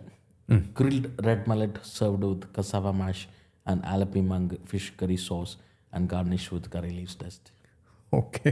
It's all started from they. Okay. കപ്പയും മീൻകറി. കപ്പയും മീൻകറി. ഒന്നുകൂടെ പറയാൻ പേര്? It's grilled red mallet, okay, served with cassava mash, okay, and Alapi mango fish curry sauce. Great. And garnished with curry leaves dust. Clicked. Okay. ഇതെനിക്കൊരു ഭയങ്കര insight തന്നു. എൻ്റെ ഫുഡിൻ്റെ ടേസ്റ്റ് അല്ല പ്രശ്നം, എൻ്റെ ഫുഡിനെ അറിവില്ലാത്തതാണ് പ്രശ്നം. ഓക്കെ. അപ്പോൾ ഈ ഓരോ വട്ടം ഈ സാധനം പോകുമ്പോഴും I'll go and explain what it is to me. Okay. It's like a poor man's delicacies in my place. ഞാൻ ചെറുപ്പത്തിലെ കഴിച്ചു വളർന്ന സാധനമാണിത്. പക്ഷേ ഞാനൊന്ന് മോഡേൺ ആക്കി ഒരു മോഡേൺ കേരള ക്യൂസീൻ എന്നുള്ള രീതിയിൽ അതിനെ പ്രസൻറ്റ് ചെയ്തു. ഇതെനിക്കൊരു വട്ടത്തരമായി. ഞാൻ പിന്നെ കാണുന്നതെല്ലാം ഡീകൺസ്ട്രക്ട് ചെയ്ത് പുതിയതാക്കാൻ ശ്രമിക്കാൻ തുടങ്ങി. ഞാനൊരു ഡെസേർട്ട് കൊടുത്തത് വട്ടയപ്പവും കോക്കനട്ട് വാട്ടർ ജെല്ലിയാണ്. വട്ടയപ്പം ഉണ്ടാക്കി, കോക്കനട്ട് വാട്ടറിൻ്റെ ജെല്ലി ഉണ്ടാക്കി, വട്ടയപ്പവും കോക്കനട്ട് വാട്ടർ ജെല്ലിയും കൂടെ 3ആയിട്ട് ഈ ചീട്ട് വെക്കുന്ന പോലെ അറേഞ്ച് ചെയ്ത് വെച്ചു. കള്ളിൻ്റെ പത മാത്രം എടുത്ത് പ്ലേറ്റിൽ ഗാർണിഷ് ചെയ്തു. എന്നിട്ട് ഞാൻ കൊടുത്തത് റൈസ് സ്റ്റീം കേക്കാണ്, ഡെസേർട്ടിൽ കൊടുത്തു. എന്നിട്ട് ഷുഗർ ഇട്ട് കാരമലൈസ് ചെയ്തു. ഓക്കെ. അങ്ങനെ ഒരുപാട് കൊഞ്ചു തീയൽ. അതാണ് ജോമൻ എൻ്റെ അടുത്ത ക്വസ്റ്റ്യനും. ഓക്കെ. ജോമൻ്റെ ഇൻസ്റ്റാഗ്രാം ഫോളോ ചെയ്യുന്നവർക്ക് അറിയായിരിക്കും, ഈ പ്രസൻറ്റേഷന് ഭയങ്കര ഒരു ഇമ്പോർട്ടൻസ് ഉണ്ട്. പ്രസൻറ്റേഷന് ഭയങ്കര ഒരു ഇമ്പോർട്ടൻസ് ഉണ്ട്. അപ്പം നമ്മൾ പറയാറുണ്ടല്ലോ നമ്മുടെ കണ്ണുകളാണ് ആദ്യം ആഹാരം കഴിക്കുന്നതെന്ന്. അതുകൊണ്ടാണോ ഈ പ്രസൻറ്റേഷൻ ഇമ്പോർട്ടൻസ്? ഞാൻ ഒരു കാര്യം പറയട്ടെ, നമ്മൾ മനസ്സിലാക്കാത്ത പോലെ വേറെ കാര്യങ്ങളുണ്ട്. നമ്മുടെ ചെവിയും നമ്മുടെ ആഹാരത്തിന് എൻജോയ് ചെയ്യും. അതെ. എത്ര പേര് ഇപ്പം ഞാനൊരു കാര്യം ചോട്ടെ, ചേട്ടായിക്ക് ചോറ് വിളമ്പുകയാണ്, നല്ല തൂഷ്ണലയിൽ നല്ല തുമ്പപ്പൂ ചോറ് അങ്ങോട്ട് വിളമ്പി, അതിൻ്റെ കൂടെ അച്ചാർ വെച്ചു, കടുമാങ്ങ വെച്ചു, എരിശ്ശേരി വെച്ചു, അവിയൽ വെച്ചു, കൂട്ടുകറി വെച്ചു, പച്ചടി വെച്ചു, എല്ലാം വെച്ചു, എരിശ്ശേരിയും ഒഴിച്ചു, ചോറിനകത്ത് എരിശ്ശേരി ഒഴിച്ചു, അതിൻ്റെ മണ്ടയ്ക്ക് നെയ്യ് വിട്ടു. ചേട്ടാ ആദ്യം ചെയ്യുന്ന ആ പപ്പടം എടുത്ത് അതിൻ്റെ മണ്ടയ്ക്ക് ഇട്ടു ഒറ്റ പിടിയല്ലേ? അതെ. ആ സൗണ്ട് കേൾക്കാൻ വേണ്ടിയിട്ടാണ് പിടിക്കുന്നത്. നമ്മൾ ആ പപ്പടം എടുത്ത് സൗണ്ട് കേൾക്കുന്നില്ലെങ്കിൽ ആ പപ്പടം ചേട്ടാ എൻജോയ് ചെയ്യൂ? ഇല്ല. അപ്പോൾ നമ്മുടെ ചെവിയാണ് അത് എൻജോയ് ചെയ്യുന്നത് ഫുഡ് ആദ്യം. ഓക്കെ. അതുപോലെ നമ്മളൊരു കടയിൽ പോയി നമ്മളൊരു കബാബ് കഴിക്കാം, നമുക്ക് സിസിലർ ഓർഡർ ചെയ്യാം. നമ്മൾ വർത്താനം പറഞ്ഞിരിക്കുമ്പോൾ ആ സിസിലർ ട്രാവൽ ചെയ്ത് വരുന്ന ഒരു സൗണ്ട് നമ്മൾ ആദ്യം ഇത് വട്ടം പിടിക്കത്തില്ലേ? അതെ അതെ അതെ. ചേട്ടാ ജീവിതത്തിൽ എപ്പോഴും നടന്നു കാണും. അതെ തീർച്ചയായിട്ടും. എപ്പോഴേലും അത് ഇങ്ങനെ വട്ടം പിടിക്കത്തില്ല. യെസ്. നമ്മുടെ ചെവി അത് എൻജോയ് ചെയ്യാൻ തുടങ്ങാണ്. ഓക്കെ.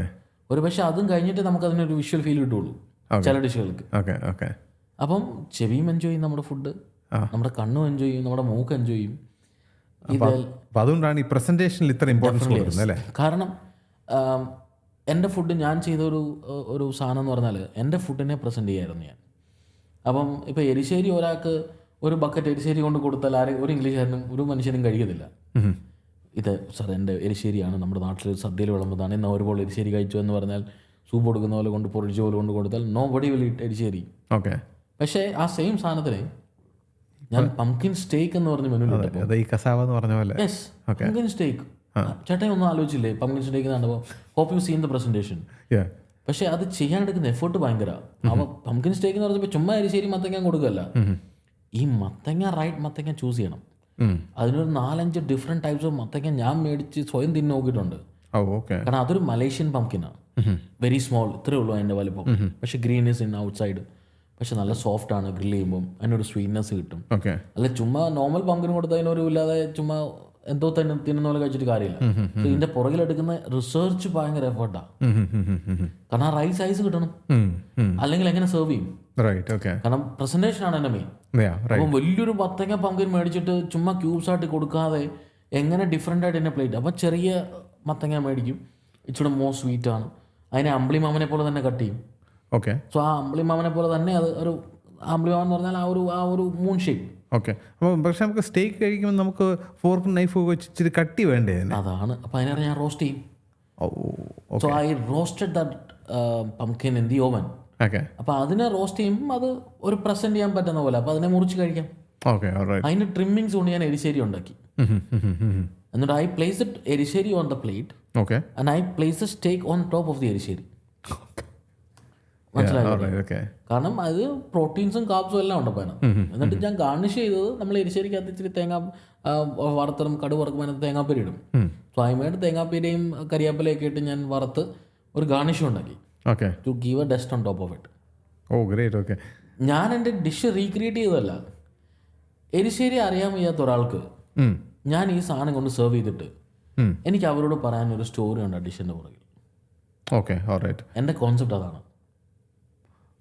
മനസ്സിലായി. അപ്പോൾ കടൽ കടന്നപ്പോൾ നമ്മുടെ മത്തങ്ങ എരിശ്ശേരി സ്റ്റേക്കായി മാറി. പംകിൻ സ്റ്റേക്ക് ഒരാൾ കഴിക്കുമ്പോൾ I have a story behind the pumpkin steak. ഇതെൻ്റെ നാട്ടിൽ നിന്ന് വന്നാണ്.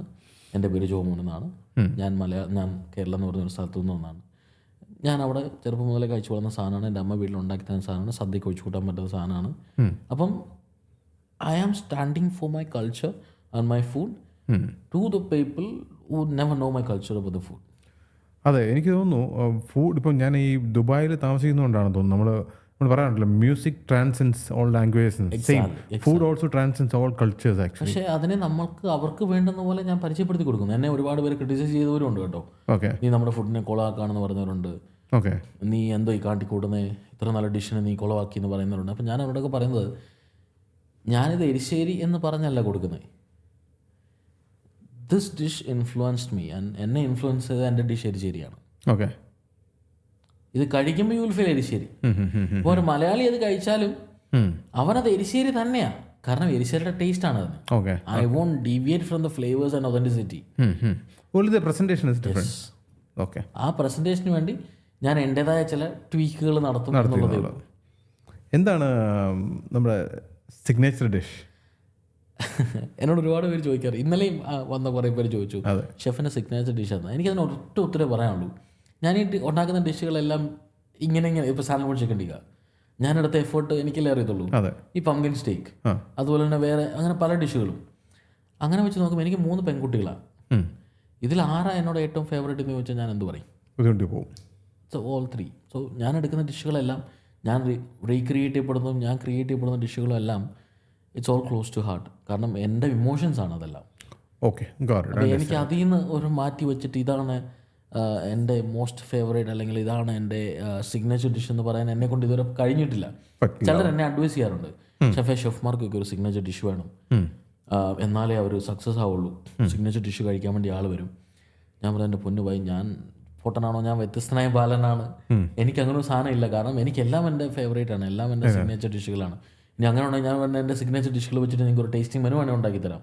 ലാലേട്ടനുമായിട്ടുള്ള ഒരു ഇൻട്രാക്ഷൻ എങ്ങനെയായിരുന്നു? അത് എങ്ങനെയാണ് അവിടെ എത്തിപ്പറ്റിയത്? നേരത്തെ വിളിച്ച് പറഞ്ഞിട്ടാണോ വന്നത്? സമയം കിട്ടിയോ പ്രിപ്പയർ ചെയ്യാനായിട്ട്? ഒരുപാട് ഒരുമിച്ചാണോ? അതെ. പക്ഷേ വിഷയം എന്ന് പറഞ്ഞാൽ ചേട്ടാ, ഈ ഇപ്പം ഞാൻ ഒരുപാട് കാര്യങ്ങൾ ചെയ്യുന്നുണ്ടെങ്കിലും നമ്മുടെ ജീവിതത്തിൽ ചില ആൾക്കാരെ കാണുമ്പം നമുക്കൊരു ഡീവിയേഷൻ സംഭവിക്കുന്ന പറഞ്ഞ പോലെ ഒരു ജീവിതത്തിൽ നടന്നൊരു സാധനമാണ് ലാലേട്ടനെ എനിക്ക് കാണാൻ പറ്റിയത്. അങ്ങനെ ലാലേട്ടൻ എന്നെ തേടി വന്നതൊന്നുമല്ല, അത്രയും ആൾക്കാരൊന്നും എന്നെ അറിയത്തില്ല. പക്ഷേ ഇപ്പം ചേട്ടായിക്ക് എന്നെ അറിയാം. അപ്പം ചേട്ടായി ചേട്ടായി UK യിലാണ് താമസം, അല്ലെങ്കിൽ ചേട്ടായി 1-2 വട്ടം ഫാമിലിയായിട്ട് ഫുഡ് കഴിക്കാൻ വന്നു. അപ്പം ചേട്ടായി ഫുഡ് കഴിക്കാൻ വരുമ്പോൾ ഓരോ വട്ടം ഞാൻ ടേക്ക് കെയർ ചെയ്യുന്നതും ചേട്ടായിക്ക് എന്നുള്ളൊരു കംഫർട്ട് സോൺ ചേട്ടായുടെ മനസ്സിലുണ്ട്. അപ്പോൾ ചേട്ടായുടെ അടുക്കൽ ഒരു സ്പെഷ്യൽ ഗസ്റ്റ് വന്നു. You want to treat him, like എവിടെയെങ്കിലും കൊണ്ടുപോയി പുള്ളിക്കാരനെ ഒന്ന് ട്രീറ്റ് ചെയ്യണം. അപ്പം എവിടെ കൊണ്ടുപോകും എന്ന് ചോദിക്കുമ്പോൾ നിങ്ങൾ വീട്ടിൽ നിന്ന് സംസാരിക്കുമ്പോൾ ആദ്യം വരുന്ന പേര് ഞാനാവണം. ഞാൻ അങ്ങനെ ശ്രമിക്കാറുണ്ട്. അല്ല ഞാൻ ശ്രമിക്കാറെന്ന് പറഞ്ഞാൽ ഞാൻ ചേട്ടായി എനിക്കൊരു പൊട്ടൻഷ്യൽ ഉണ്ടോ ചേട്ടായി വലിയ കാര്യമായിട്ട് ട്രീറ്റ് ചെയ്യുമെന്നല്ല, ഞാൻ എല്ലാവരെയും ട്രീറ്റ് ചെയ്യുന്നത് അങ്ങനെയാണ്. ഇപ്പം എൻ്റെ സ്റ്റാഫ്, എൻ്റെ കൂടെ വർക്ക് ചെയ്യുന്ന ഒരാൾ, അതിപ്പം കിച്ചൺ പോർട്ടർ ആണെങ്കിലും എൻ്റെ കൂടെ വർക്ക് ചെയ്യുന്ന സൂ ഷെഫ് ആണെങ്കിലും അവർ പറയാം ഷെഫ് ഞാൻ എൻ്റെ ഫാമിലിയായിട്ട് നാളെ ഫുഡ് കഴിക്കാൻ വരുമെന്ന് പറഞ്ഞാൽ ഞാൻ ലാലേട്ടനെ ട്രീറ്റ് ചെയ്യുമ്പോൾ തന്നെ ആ ഫാമിലിയെ ട്രീറ്റ് ചെയ്യും. ഓക്കെ. ഞാൻ എൻ്റെ ടീമിനോടും പറഞ്ഞിട്ടുണ്ട്, ഇപ്പം ആരെങ്കിലും നമ്മുടെ കൂടെ വർക്ക് ചെയ്യുന്ന പിള്ളേരായാലും അവരുടെ ബോയ് ഫ്രണ്ടിനെ കൊണ്ടുവരുവാണ്, അല്ലെങ്കിൽ അവരുടെ ഗേൾ ഫ്രണ്ടിനെ കൊണ്ടുവരുവാണ്, അല്ലെങ്കിൽ അവരുടെ പേരൻസിനെ കൊണ്ടുവരുവാണ്, അവർ അവിടെ വർക്ക് ചെയ്യുന്നത് നല്ല സ്ഥലത്താണ് എന്ന് തോന്നിപ്പിക്കേണ്ടത് എൻ്റെ ഉത്തരവാദിത്തമല്ലേ. അപ്പോൾ അതിനെന്താ എനിക്ക് ഏറ്റവും ചെയ്യാൻ പറ്റുക, അവരുടെ ഗസ്റ്റിൻ്റെ കൂടെ ഇരിക്കുമ്പോൾ അവരെ ഏറ്റവും നല്ലതായിട്ട് ട്രീറ്റ് ചെയ്യുക. അത് ഇവനെ എന്തിനാണ് ഞാൻ ട്രീറ്റ് ചെയ്യുന്നത് ഞാൻ ആലോചിക്കാറില്ല. എൻ്റെ സ്പേസിൽ ഒരാൾ വർക്ക് ചെയ്യാൻ നിൽക്കുന്ന മനുഷ്യൻ, അവൻ ഏറ്റവും പ്രിവിലേജ്, അവൻ്റെ പേരൻസിനെയും കൊണ്ട് അവൻ്റെ ഫാമിലിയും കൊണ്ട് വരുമ്പോൾ ഇവിടെ വർക്ക് ചെയ്യുന്നത് ഇത്രയും അനുഗ്രഹമായിരുന്നു അല്ലെങ്കിൽ ഇത്രയും നല്ലതാണോ, ഞാൻ ഡയറക്റ്റ് പോയി ചെന്ന് ഓർഡർ എടുക്കാറുണ്ട്, അവർക്ക് വേണ്ടത് ഞാൻ ചെയ്തു കൊടുക്കാറുണ്ട്. അപ്പം അവന് എന്നെ അങ്ങനെ 1-2 വട്ടം നടന്നപ്പം അവർ തിരിച്ച് പിറ്റേ ദിവസം ജോലിക്ക് വരുമ്പം എന്നെ ഹഗ് ചെയ്തവരുണ്ട്. എൻ്റെ ഷെഫ് ഞാൻ ഇത്രയും പ്രതീക്ഷയില്ല, നിങ്ങൾ എൻ്റെ ഫാമിലിയിൽ എനിക്ക് തന്ന ഒരു സാധനം ഭയങ്കര വലുതാണ്. അതും എൻ്റെ ലൈഫിൽ ഞാൻ എക്സ്പീരിയൻസ് ചെയ്തൊരു സാധനമാണ്. ഞാൻ എൻ്റെ അപ്പയുടെയും അമ്മയുടെയും കൂടെ എൻ്റെ ഫാമിലിയും കൂടെ ഞാൻ 1-2 റെസ്റ്റോറൻറ്റിലൊക്കെ പോയപ്പം അവരെന്നെ ട്രീറ്റ് ചെയ്തത്, എൻ്റെ ഫാമിലിനെ ട്രീറ്റ് ചെയ്തത് എൻ്റെ കണ്ണ് ഉറപ്പിച്ചാണ്. കാരണം എൻ്റെ അപ്പൻ്റെ അമ്മയുടെയും മുമ്പിൽ എൻ്റെ ഭാര്യയുടെ മുമ്പിൽ എനിക്ക് കിട്ടുന്ന വാല്യൂ, എനിക്ക് അവരുടെ മുമ്പിൽ കിട്ടുന്ന ഒരു വാല്യൂ ഞാൻ എൻജോയ് ചെയ്തു. അപ്പം ഞാൻ ആലോചിച്ചു എൻ്റെ അടുക്ക് വരുന്നവർക്ക് ഞാൻ ആ വാല്യൂ ഉണ്ടാക്കി കൊടുക്കുന്നതിന് എന്താ പ്രശ്നം? തീർച്ചയായിട്ടും. After all is an hospitality ഉണ്ട്. This is what all about. അപ്പം അത് ഞാൻ മാക്സിമം ട്രൈ ചെയ്യാൻ തുടങ്ങി. എൻ്റെ ലൈഫിൽ നിന്ന് പഠിക്കുന്ന പാഠങ്ങളാണ് ഞാൻ തിരിച്ച് ഇംപ്ലിമെന്റ് ചെയ്തുകൊണ്ട് എൻ്റെ ലൈഫിൽ ഇംപ്ലിമെന്റ് ചെയ്തു. അങ്ങനെ ഞാൻ ചെയ്യാൻ തുടങ്ങിയപ്പോൾ people start recognising me well. ആൾക്കാർ തിരിച്ചു വരാൻ തുടങ്ങി. അപ്പം റെസ്റ്റോറൻറ്റുകൾ ബുക്കിങ്ങുകളൊന്നും നടക്കാതെ അവർ എനിക്ക് ഇൻസ്റ്റാഗ്രാമിലും വാട്സപ്പിലും മെസ്സേജ് അയക്കാൻ തുടങ്ങി, ഷെഫ് ഇന്നുണ്ടോ, I am coming with few people, അല്ലെങ്കിൽ I am coming with my family for a dinner. അതിനെന്താ നോ പ്രോബ്ലം. സോ അവർ വരുമ്പോൾ അവരുടെ ടേബിൾ റിസർവ്ഡ് ആകും, അവർക്ക് വേണ്ടുന്ന ഫുഡ് അവരെ മെനു പോലും കാണാറില്ല ചിലർ. ഷെഫ് എന്താണെന്ന് ചെയ്തു എന്നാ പറഞ്ഞു. അപ്പോൾ എനിക്കതൊരു ഭയങ്കര ചലഞ്ചാണ്. ഇവർ 1-2 മണി വരുമ്പോൾ ഇവർക്ക് ആദ്യം കൊടുത്തൊന്നും കൊടുക്കാൻ പറ്റില്ല. So they have to do something else. കാരണം ഇവർ പിന്നെയും തിരിച്ചു വരണം. അപ്പോൾ കഴിച്ച് തന്നെ കൊടുത്താൽ മടുത്തു പോകും. സോ എന്തെങ്കിലുമൊക്കെ ഇടയ്ക്ക് ട്വീക്ക് ചെയ്യണം. I like all those. I like those challenges. അപ്പോൾ കൈ കിട്ടുന്നത് അല്ലെ എന്തോ വല്ലവന് പുല്ലുമായതെന്ന് പറയുന്നത് എന്തെങ്കിലുമൊക്കെ കവിടുന്ന് കൊണ്ടൊക്കെ തപ്പെടുത്താൽ ക്രിയേറ്റ് സംതിങ് എൽസ് ആക്കി അവർക്കും അത് ഭയങ്കര ഇഷ്ടമാണ്. അപ്പോൾ അങ്ങനെ ഇരുന്ന കൂട്ടത്തിൽ ഒരാൾ എന്നെ വിളിച്ച് പറയുകയാണ്, ജോമൻ നമ്മൾ എവിടെയാണ് പറഞ്ഞു നിർത്തിയേ? ലാലേട്ടൻ്റെ കാര്യമാണ് പറയാൻ തുടങ്ങിയത് അല്ലേ? ഓക്കെ. അപ്പോൾ ഒരു കാര്യം ചെയ്യാം, നമുക്ക് അതൊന്ന് ഡീറ്റെയിൽ ആയിട്ട് കേൾക്കാം. അപ്പോൾ അത് എന്തായിരുന്നു ലാലേട്ടനുമായിട്ടുള്ള എക്സ്പീരിയൻസ്? ഞാൻ ഇൻട്രൊഡക്ഷനിൽ ഓൾറെഡി പറഞ്ഞായിരുന്നു, ലാലേട്ടൻ ഓട്ടോഗ്രാഫ് ചോദിച്ചു വാങ്ങിച്ചു എന്ന് ഞാൻ അറിഞ്ഞു. അതല്ലേ, എന്തായിരുന്നു ആ സംഭവം? സത്യം പറഞ്ഞാൽ അങ്ങനെ ഒരു ഓട്ടോഗ്രാഫ് ലാലേട്ടൻ എന്നെടുക്കെ ചോദിച്ചു മേടിച്ചു എന്ന് പറഞ്ഞാൽ അത് ആരോഗ്യ ഭാഗ്യത്തിന് ഒരാളത് വീഡിയോ റെക്കോർഡ് ചെയ്തു. അതുകൊണ്ട് അതിപ്പോൾ എനിക്ക് 4 പേരോട് പറഞ്ഞാൽ അവർ വിശ്വസിക്കും.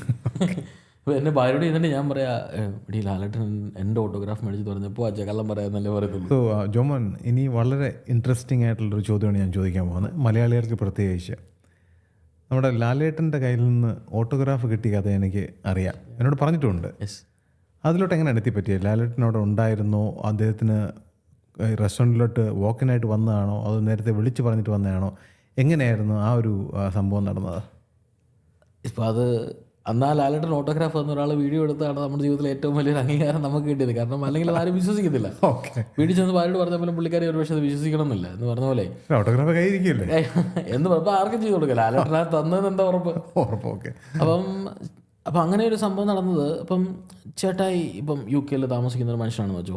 ഞാൻ പറഞ്ഞ പോലെ അപ്പം ചേട്ടായി 1-2 വട്ടം ഫാമിലിയായിട്ട് ഫുഡ് കഴിക്കാൻ വന്നു. ചേട്ടന് ഫുഡ് ഇഷ്ടപ്പെട്ടു.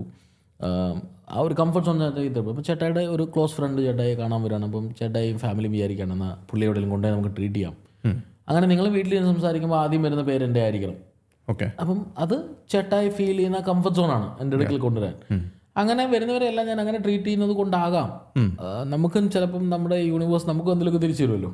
തീർച്ചയായിട്ടും. അപ്പം അങ്ങനെ വന്നപ്പം ഒരാൾക്ക് എൻ്റെ വളരെ അടുത്തൊരു സുഹൃത്താണ്. അപ്പം ചേട്ടായിക്ക് അദ്ദേഹം ഒരു ചേട്ടായിയാണ്. അപ്പം അദ്ദേഹം ഇച്ചിരി ഫിലിം ഇൻഡസ്ട്രിയിലൊക്കെ ഉള്ളൊരു മനുഷ്യനാണ്. അപ്പോൾ അദ്ദേഹത്തിന് ലാലേട്ടനെ എവിടെയെങ്കിലും കൊണ്ടൊന്ന് ട്രീറ്റ് ചെയ്യണം. അപ്പോൾ എന്നെ വിളിക്കുകയാണ് ഒരു ദിവസം ഒരു 4:30-5:30 ആയി കാണും. ഞാൻ ഡിന്നർ സർവീസ് തുടങ്ങാനായിട്ട് നിൽക്കുക. ജോമനെ അവിടെ ഉണ്ടോ എന്ന് ചോദിച്ചു. ഞാൻ പറഞ്ഞു ചേട്ടായി ഞാൻ അവിടെ ഉണ്ട്. ഞാൻ ഒരാളെ കൊണ്ട് അങ്ങോട്ട് വരുന്നുണ്ട് ഡിന്നറിന്, ഇച്ചിരി VIP ആണ്. അപ്പം അദ്ദേഹം ഇങ്ങനെ പലപ്പോഴും പലരെയും കൊണ്ട് വരാറുണ്ട്. കാരണം ചിലപ്പം ബിസിനസ്സിന് മീറ്റിംഗ് ആയിരിക്കും, കാരണം ഞാനുണ്ടോയെന്ന് അവിടെ സ്പെഷ്യലി പുള്ളി വിളിച്ച് ചോദിക്കും. കാരണം പുള്ളിയുടെ പാർക്കിംഗ് ഞാൻ സോർട്ട് ചെയ്യും. ഓക്കെ. അങ്ങനെ ഒരാൾ വരുമ്പം പുള്ളിയുടെ ടേബിൾ പിന്നെ ബുക്ക് ചെയ്യാൻ മെനക്കെടണ്ട. നമുക്കറിയാവുന്ന പോലെ ഒരു നല്ല ടേബിൾ ഞാൻ സോർട്ട് ഔട്ട് ചെയ്ത് വെക്കും. എൻ്റെ ഗസ്റ്റാണെന്ന് ഓൾറെഡി എല്ലാവർക്കും അറിയാം. സെക്യൂരിറ്റി മുതൽ എല്ലാവർക്കും അറിയാം ഷെഫ് ജോമോൻ്റെ ഗസ്റ്റ് വരുന്നു. So every one is noticed. വണ്ടിയുടെ നമ്പർ ഉൾപ്പെടെ ഞാൻ രജിസ്ട്രേഷൻ സെക്യൂരിറ്റിക്ക് മെസ്സേജ് അയക്കും. ഓക്കെ വണ്ടി വരുന്നുണ്ട്. അപ്പം that's how I take care of people. അപ്പം പിന്നെ അവർ മെനു പോലും കാണാറില്ല. അവർക്ക് വേണ്ടത് ഞാൻ ചെയ്ത് കൊടുക്കുകയാണ് ചെയ്യാറ്. അപ്പം അവർക്ക് ഒരു 3-4 കോഴ്സായിട്ട് ഒരു തിയേറ്ററിക്കൽ ഫീലിൽ, അതായത് കൂടെ വരുന്ന ആൾക്ക് ഫീൽ ചെയ്യണം okay we are into something else. അതായിരിക്കണമല്ലോ നിങ്ങളുടെ ഇഷ്ടം. ഒരാളെ കൊണ്ട് പോകുമ്പോൾ നിങ്ങൾക്ക് അല്ലേ ഒരു ഫീൽ കിട്ടണ്ടേ, ഓ ഞാൻ കൊണ്ടുചെന്നത് നല്ലതായി എന്ന് പറയണമല്ലോ. അപ്പം അതിൻ്റെ മാക്സിമൈസേഷനിൽ ഞാൻ ട്രൈ ചെയ്യാറുണ്ട്. അപ്പം അതുകൊണ്ട് അദ്ദേഹത്തിന് ആ ഒരു കംഫർട്ട് സോൺ എൻ്റെ അടുക്കൽ. അപ്പം എന്നെ വിളിച്ച് പറഞ്ഞാൽ ആരായിട്ടായി ചോദിച്ചപ്പം പറഞ്ഞു വെളിയിൽ പറയാൻ പറ്റത്തില്ല, ഇച്ചിരി കോൺഫിഡൻഷ്യൽ. ഞാൻ പറഞ്ഞു എൻ്റെ അടുക്കലല്ലേ പറയാതാലും എടാ ലാലേട്ടനാണ്. ഞാൻ ചോദിച്ചു ഞാൻ വീട്ടിലൊന്ന് വിളിച്ച് വൈഫിനോട് പറഞ്ഞോട്ടെ, പുള്ളിക്കാരിക്ക് ഭയങ്കര ഇഷ്ടമാണ്, ഒരു മനുഷ്യനറിയെന്ന് പറഞ്ഞു. അത് പറഞ്ഞാൽ പിന്നെ തീർന്നു. പിന്നെ നമുക്ക് അതിനെ റിക്വസ്റ്റ്, കാരണം ഓരോരുത്തർക്ക് ഓരോതായ രീതി. ഞാൻ പറഞ്ഞില്ല ഏട്ടാ no problem all take care. ഞാനൊരു ടീമിനോട് പോലും പറഞ്ഞിട്ടില്ല ആരാ വരുന്നതെന്ന്. കാരണം പറയാൻ പറ്റില്ല, കാരണം അവർ ആരോടൊക്കെ പറയുന്നത് നമുക്ക് അറിയത്തില്ല. Afford crowd. അപ്പം ഞാനപ്പം ഒരു മെനു ഉണ്ടാക്കി. അപ്പം നമ്മുടെ തലയിലൊരു സാധനമുണ്ട്. 2-3 ആഴ്ചയായിട്ട് ലാലേട്ടൻ UK-ലുണ്ട്. മെന്റലി എന്ന് പറഞ്ഞാൽ വന്നാൽ കൊടുക്കാൻ റെഡിയാണ്. അതായത് ഞാൻ എൻ്റെ ഓപ്പർച്യൂണിറ്റിക്ക് വേണ്ടി ജീവിക്കുന്ന മനുഷ്യനാണ്. I never loose any opportunities. അപ്പോൾ ഇപ്പോൾ ചേട്ടായി വിളിച്ചപ്പോൾ ഞാൻ ചേട്ടായിട്ട് രണ്ടാമതും ചോദിക്കാതെ ഞാൻ എസ് പറഞ്ഞ മനുഷ്യനാണ്. കാരണം എന്ത് ഓപ്പർച്യൂണിറ്റി ആണെന്ന് ഞാൻ നോക്കാറില്ല. എന്നെ അറിഞ്ഞ ഒരാളൊരു കാര്യം ചോദിച്ചാൽ അത് ഇപ്പോൾ യൂട്യൂബ് ചാനലിൽ ചില ഇൻ്റർവ്യൂസ് ഒക്കെ കാണും. ചിലപ്പോൾ 100 സബ്സ്ക്രൈബേഴ്സ് കാണുള്ളൂ, ചിലപ്പോൾ 10,000 കാണും. പക്ഷേ അവരെൻ്റെ ഒരു കാര്യം ചോദിച്ചു, ഞാൻ അവരോട് എസ് പറഞ്ഞു. അത് എനിക്ക് സമയമുണ്ടെങ്കിൽ അത് നടക്കുന്നതിന് എനിക്ക് വേണ്ടി തോന്നാറില്ല. അപ്പോൾ ആ ഓപ്പർച്യൂണിറ്റികൾ ഞാൻ എപ്പോഴും റെഡിയാണ്. I never loose opportunity also. അപ്പം ടക്കെന്ന് പറഞ്ഞ് ഞാൻ സെറ്റാക്കി. ഞാൻ നേരെ കിച്ചണിൽ വന്ന് ബ്രീഫ് ചെയ്തു. എനിക്കൊരു VIP ഉണ്ട് വൈകിട്ട് 6-7 പേര് കാണും. അതിൽ പ്രിപ്പയർ മെനു, സാധനങ്ങൾ എന്തൊക്കെ കയ്യിലിരിപ്പുണ്ട്. എനിക്ക് ഫിഷാണ് വേണ്ടത്, എത്ര പോർഷൻ എവിടെയൊക്കെ ഇരിപ്പുണ്ട്, ഫ്രിഡ്ജിൽ എത്ര പോർഷൻ വെച്ചിരിപ്പുണ്ട്. ഞാൻ കയറി നോക്കി, ഇവളോട് പറഞ്ഞു ഓക്കെ ഇന്ന സാധനങ്ങളാണ് ഞാൻ കൊടുക്കുന്നത്, സ്റ്റാർട്ട് പ്രിപ്പയറിങ് ഇട്ട്. അപ്പം ഫിഷ് അപ്പോൾ കട്ട് ചെയ്ത് ഞാൻ പറഞ്ഞു എനിക്ക് സീബ്രീം വേണം, ഇത്ര പീസ് കട്ട് ചെയ്ത് വെച്ചോ, ഈ വലപ്പം വേണം, ഇന്ന സെൻറ്റിമീറ്റർ കട്ട് ചെയ്ത് വെച്ചോ. അപ്പോഴത്തേനും ഒരാൾ പറഞ്ഞു എനിക്ക് ഒക്ടോപ്പസ് വേണം, ടെയിൽ എൻ്റെ തന്നെ വേണം, അതിൻ്റെ ഒരു 8 പീസ് മാറ്റി വെച്ചേക്കണം, വെട്ടല്ല ചിലപ്പോൾ 2 പീസ് കൂടുതൽ വേണം.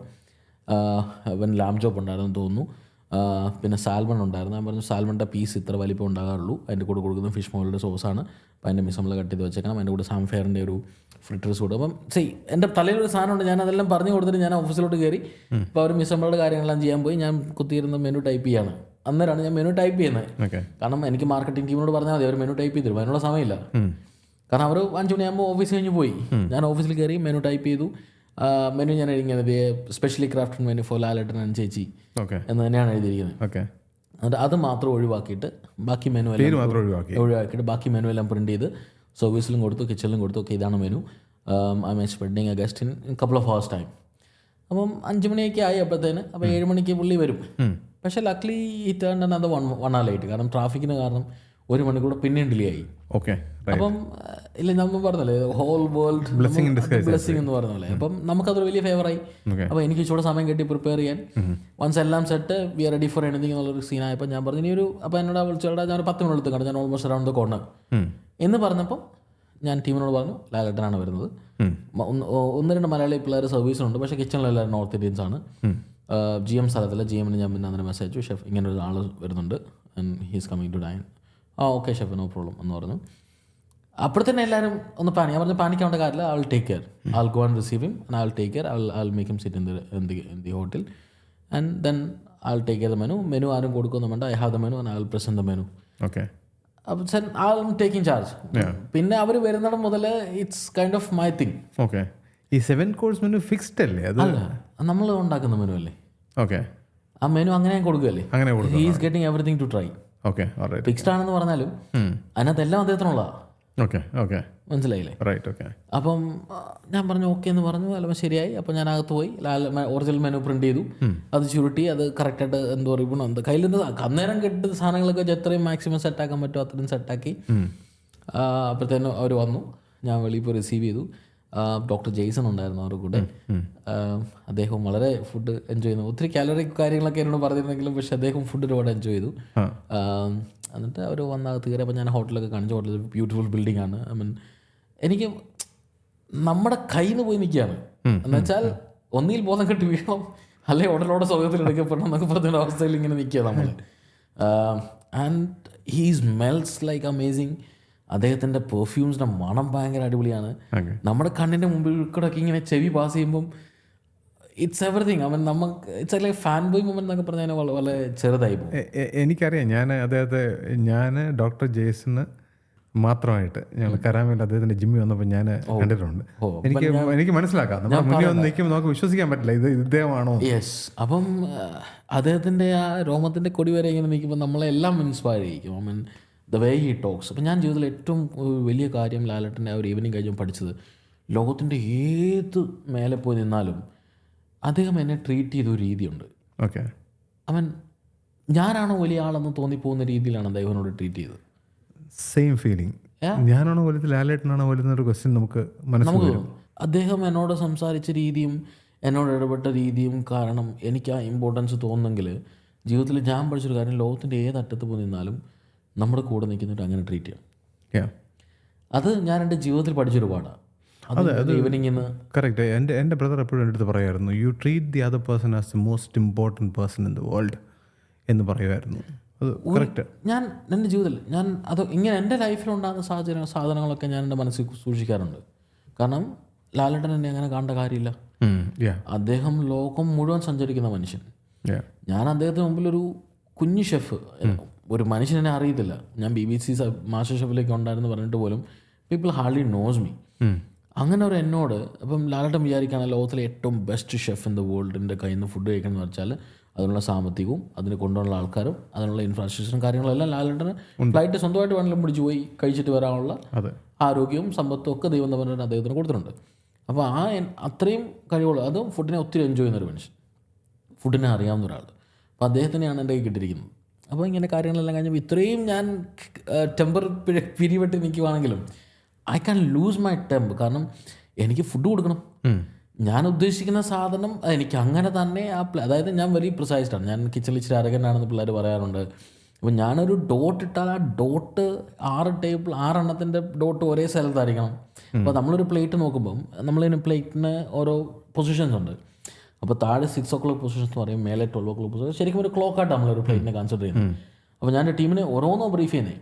So when we keep this is in 6 o'clock position, നമ്മൾ ഇത് പ്ലേസ് ചെയ്യുവാണ്, ഇത് 9 o'clock പൊസിഷനിലാണ് വെക്കേണ്ടത്, ഇത് നടുക്കാണ് വെക്കേണ്ടത്. ഓരോ ഡിഷിനും ഞാൻ ബ്രീഫ് ചെയ്താണ് പോകുന്നത്. ഓക്കെ. അപ്പം അത്രയും എഫേർട്ട് എടുത്തിട്ടാണ്, അത്രയൊന്നും പ്ലേറ്റിങ് നമ്മൾ ഇവിടെ ചെയ്യാറില്ല. അപ്പോൾ അത്രയും എഫേർട്ട് എടുത്തിട്ടാണ് ഞാൻ ആ പ്ലേറ്റിങ് സെറ്റാക്കിയത്. ആദ്യം കൊടുത്തത് കേരളൻ ബ്രീമാണ്. കേരളൻ ബ്രീം എന്ന് പറഞ്ഞാൽ വാഴയിൽ പൊള്ളിച്ചൊരു ബ്രീം, സീ ബ്രീമിൻ്റെ ഫിലെ. അതിൻ്റെ ഫിലെ എന്നൊക്കെ പറഞ്ഞാൽ ഈ കൈവെള്ളക്കാട്ടി ചെറുതാണ്. കാരണം 7 അത്രയും കോഴ്സ് കൊടുക്കുമ്പോഴത്തേനും അവിടെ മുതൽ he start asking me questions. ഓരോ ഡിഷ് കൊണ്ടുവെക്കുമ്പോഴും ഞാൻ ആ ഡിഷിനെ കുറിച്ച് എക്സ്പ്ലെയിൻ ചെയ്യുമ്പോൾ ഇതെങ്ങനെ ചെയ്തു മോനെ, അതെന്താ ചെയ്തേ, ഇതിങ്ങനെയാണോ, ഓ ഇതാണല്ലേ യൂസ് ചെയ്തത് എന്ന് വെച്ചാൽ ആ ഫുഡിനെ അറിഞ്ഞ് ആ ഫുഡിനോട് ഇഷ്ടം തോന്നി. അത് ഈ ആനച്ചന്തം എന്ന് പറയുന്നൊരു സാധനം, ഈ ആന കുടുങ്ങി വരുന്ന കാണത്തില്ലേ, ലാലേട്ടൻ ഫുഡ് കഴിക്കുന്ന കാണാൻ ഭയങ്കര സുഖമാണ്. നമ്മൾ നോക്കി നിന്നു, അത്രയും ചന്തത്തിലാണ് അദ്ദേഹം ഫുഡ് എൻജോയ് ചെയ്ത് കഴിക്കുന്നത്. നമ്മൾ പോലും മറന്നു. അത് അപ്പം എന്നെ പറഞ്ഞ ഒരു ഷെഫാണ്. അപ്പം എൻ്റെ ഫുഡ് ലാലേട്ടൻ അത്രയും എക്സ്പീരിയൻസ് ചെയ്ത് കഴിക്കുമ്പോൾ നമ്മളൂടെ it's like a divine kind of thing ആയി ഓൺ ടേബിൾ. അപ്പോൾ അത് കഴിഞ്ഞു അടുത്ത കോഴ്സ് വരുന്നു, അങ്ങനെ അടുത്ത കോഴ്സ് വരുന്നു, ഓരോന്നും ഇൻസ്പയർ ചെയ്യുന്നു, ഓരോന്നും കാര്യങ്ങൾ ചോദിക്കുന്നു. ഒരു ഡിഷ് കൊടുത്ത് കപ്പയും മീനുമാണ്. കപ്പയും മീനും പച്ചമോരും ചമ്മന്തിയും, കപ്പയും മീനും പച്ചമോരും ചമ്മന്തിയും, അതാണ് എൻ്റെ ഒരു ഡിഷ്. അപ്പം മോങ് ഫിഷ് കറി ലീഫ് ഡസ്റ്റ് ചെയ്ത് ഇത്രയും ഒരു തന്തൂറിൽ കുക്ക് ചെയ്തു. കപ്പയെ ഞാൻ ഫിംഗറിൽ കട്ട് ചെയ്തിട്ട് വെള്ളത്തിനകത്ത് പാർബോയിൽ ചെയ്ത് തേങ്ങാപ്പാലിനകത്ത് ഫിനിഷ് ചെയ്ത് ബട്ടറിൽ ഗ്രിൽ ചെയ്തത്. അതായത് ഷാലോട്ട്സ് ഇൻഫ്യൂസ്ഡ് യോഗട്ട് ചെറിയ ഷോർട്ട് ഗ്ലാസ്സിൽ അടപ്പുള്ളൊരു ചെറിയ കുപ്പി, അത് പ്ലേറ്റിലുണ്ട്. തേങ്ങാ ചമ്മന്തി എവിടെയോ ഒരു സൈഡിൽ വെച്ചിട്ടുണ്ട്. ലൈക്ക് എല്ലാം ഇച്ചിരി ഉള്ളൂ. ആ സാധനം കണ്ടാൽ കപ്പയും മീനുമാണെന്ന് എഴുതി വെച്ചാൽ പോലും മനസ്സിലാകും, പക്ഷേ കഴിച്ചു നോക്കിയാലും മനസ്സിലാവുള്ളൂ. അത് കഴിഞ്ഞ് ഞാൻ അദ്ദേഹത്തിന് കൊടുത്തൊരു പ്ലേറ്റിങ് ആറാം തമ്പുരാൻ്റെ ഫുഡ്. ആറാം തമ്പുരാൻ ഒരു ഡയലോഗ് ലാലേട്ടൻ പറയുന്നത്, സംഗീതം ആനന്ദ സാഗരമാണ്, അറിയും തോറും മകലും കൂടുന്ന ആനന്ദം. അപ്പം ഞാൻ ആ സിനിമ എപ്പോഴേക്കോ പിന്നെ കേട്ടപ്പം എന്നെ സംബന്ധിച്ചോളം കുക്കിങ്ങും അങ്ങനെ തന്നെയാണ്. ഞാൻ ഓരോ ദിവസങ്ങളിലും പുതിയ കാര്യങ്ങൾ കാണുന്നു, പുതിയ കാര്യങ്ങൾ പഠിക്കുന്നു, എല്ലാം പുതിയ എക്സ്പീരിയൻസ് ആണ്. അല്ലെങ്കിൽ എവിടെയും പോയി ഫുഡ് കഴിക്കുമ്പോൾ ചിലപ്പോൾ എന്നെ പുതിയ കാര്യങ്ങൾ ഇൻസ്പയർ ചെയ്യും. So it's like A learning process. അപ്പോൾ എന്ന് പറയുന്ന പോലെ അദ്ദേഹത്തിന് സംഗീതത്തിന് പറഞ്ഞ പോലെ തന്നെയാണ് എനിക്ക് കുക്കിങ്ങും. അപ്പം അതിനെ രണ്ടും കൊണ്ട് ഇൻകോപ്പറേറ്റ് ചെയ്തിട്ട് ഞാൻ ഫുഡ് പ്ലേറ്റിംഗ് ഉണ്ടാക്കി. ഓക്കെ. അപ്പം ഞാൻ ചേട്ടാക്ക് ആ ഫോട്ടോ അയച്ചു തന്നിട്ടുണ്ട്. ഒരു വൈൽഡ് ആഫ്രിക്കൻ പ്രോണാണ് ഞാൻ പ്ലേറ്റ് ചെയ്തിരിക്കുന്നത്. പക്ഷേ അതിൻ്റെ സൈഡിൽ ഞാൻ മ്യൂസിക്കൽ നോട്ട്സ് ചട്നി കൊണ്ട് വരച്ചിട്ടുണ്ട്. ഓക്കെ. ഞാൻ വടം വരയ്ക്കുന്ന ആളല്ല, അത് ചട്നിയും കൊണ്ട്, അത് പേനയും കൊണ്ട് എങ്ങനെയും വരയ്ക്കാം. ചട്നിയും കൊണ്ട് വരയ്ക്കാൻ എടുക്കുന്ന ഒരു എഫേർട്ട് ഉണ്ടല്ലോ, അത് ഭയങ്കര. അത് പ്രാക്ടീസ് ചെയ്ത് ഞാൻ 3-4 ബോട്ടിൽ ചട്നിയൊക്കെ തീർത്തു. മിഷ്ലിൻ സ്റ്റാർ റെസ്റ്റോറൻറ്റിൽ നമ്മൾ പോകുമ്പോൾ വരയൊക്കെ കാണാറുണ്ട്. വരയും പിന്നെ ആൾക്കാർ കളിയാക്കി, ഇവനൊക്കെ ഫുഡ് കഴിക്കുമ്പോൾ വരയും കുറി ഒരു പൂ മാത്രമേ ഉള്ളൂ എന്നൊക്കെ പറയുന്നവരുണ്ട്. അപ്പം അങ്ങനെയൊക്കെ ചെയ്തപ്പം അദ്ദേഹത്തിന് ആ മെനുവിൻ്റെ ഡിസ്ക്രിപ്ഷൻ ഉണ്ട്, എന്നെ 6 നമ്പർ മൂവി ഇൻസ്പയർ ചെയ്ത ഫുഡ് പ്ലേറ്റിംഗ് ആണ് അടുത്തത്. അപ്പം അത്രയും പേഴ്സണലൈസ്ഡ് ആണ് ഞാൻ അദ്ദേഹത്തിന് കൊടുത്ത മെനു. അപ്പം അദ്ദേഹം ഓരോന്ന് ചോദിച്ചു കഴിഞ്ഞ് പറഞ്ഞ് മനസ്സിലാക്കിയപ്പം ഞാൻ അദ്ദേഹത്തോട് ഏറ്റവും അവസാനം ഡെസേർട്ടും കഴിഞ്ഞപ്പോൾ ഞാൻ അദ്ദേഹത്തോട് ചോദിച്ചു, ലാലേട്ടാ എനിക്കൊരു സൈൻ ഇട്ട് തരുമോ, എനിക്ക് സൂക്ഷിക്കാനാണ്. പക്ഷെ അദ്ദേഹം വളരെ വൃത്തിയായിട്ട് ഭയങ്കര അടിപൊളിയായിട്ട് എഴുതുന്ന കേട്ടോ, കാലിഗ്രഫി ഒക്കെ പഠിച്ച പോലെ തോന്നും. ഇത്രയും നോസ്റ്റാൾജിയെ മോഡേണായിട്ട് കണക്ട് ചെയ്യുന്ന ഒരാളെ ഞാൻ കണ്ടിട്ടില്ല എന്നുള്ള രീതിയിലാണ് അദ്ദേഹം എനിക്ക് ആ ഒരു റൈറ്റിംഗ് എഴുതിയിട്ട് താഴെ മോഹൻലാൽ സൈൻ ഇട്ടി.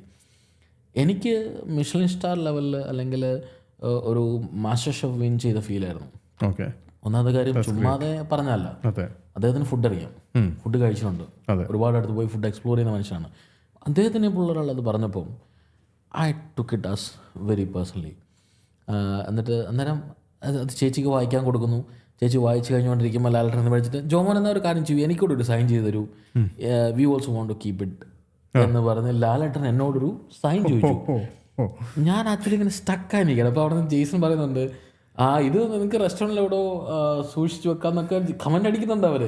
പക്ഷേ എൻ്റെ കിളി പോയി, എനിക്ക് അക്ഷരങ്ങൾ വരുന്നില്ല. ഞാനൊരു പേപ്പർ എടുത്തിട്ട് ലാലേട്ടന് ലാ ഇങ്ങനാണോ തായാണോ ലായാണോ ഡി എഴുതിട്ട് DB പോലെ വരുന്നു, എനിക്കൊന്നും എഴുതാൻ പറ്റുന്നില്ല. Mean I got completely black out പോലൊരു സീൻ. പക്ഷേ ഞാൻ എഴുതി കൊടുത്തു, ഒരു സൈനിട്ട് കൊടുത്തു. അദ്ദേഹം ഇപ്പോൾ അങ്ങോട്ട് ഇറങ്ങിയിട്ട് വലിച്ചേറി കളഞ്ഞെങ്കിലും വെച്ചോ, അവൻ അങ്ങനെ ചെയ്യില്ല, ഒരിക്കലും ചെയ്യില്ല. പക്ഷേ ഞാൻ പറയുമായിരുന്നു, അദ്ദേഹം അങ്ങോട്ട് അങ്ങോട്ട് വലിച്ചേറി കളഞ്ഞെങ്കിൽ പോലും എനിക്ക് തന്ന ആ ഒരു ഫീൽ ജീവിതത്തിൽ ഒരിക്കലും മറക്കാൻ പറ്റില്ല. അവൻ ഞാൻ ആരുമല്ലാത്ത തന്നെ അദ്ദേഹം ഒരു ദിവസം കൊണ്ടും മേലെ ആകാശത്ത് നിർത്തി. അത് കാരണം എന്നെ ലോകം പറയപ്പെടുന്നു. ലാലേട്ടൻ ഒരു ഓട്ടോഗ്രാഫ് ആരെങ്കിലും മേടിച്ചിട്ടുണ്ടെങ്കിൽ അത് ജോമോൻ്റെ നിന്നാണ്. ഡെഫിനറ്റ്ലി ഉണ്ടാവും. പക്ഷേ അവരുടെ നിർഭാഗ്യം കൊണ്ട് ചിലപ്പോൾ ആരും വീഡിയോ എടുത്തിട്ടുണ്ടാവില്ല. നമ്മുടെ ഭാഗ്യം കൊണ്ട് അതൊരാൾ അത് വീഡിയോ എടുത്തത് നമ്മുടെ മ്യൂസിക്കൽ ജയചന്ദ്രൻ സാറിൻ്റെ മകനാണ്. അദ്ദേഹം ജയചന്ദ്രൻ സാറിൻ്റെ അദ്ദേഹമാണ് എൻ്റെ കൂടെ ഉണ്ടായിരുന്നു അന്ന്. അപ്പം പുള്ളിക്കാരനാണ്, മോനാണ് ആ വീഡിയോ എടുത്തത്. So your awards and achievements like ജീവിതത്തിൽ ആദ്യമായിട്ട് കിട്ടുന്ന ഒരു അവാർഡെന്ന് പറഞ്ഞാൽ, ഞാൻ UK 2008 ചെല്ലുന്നത്.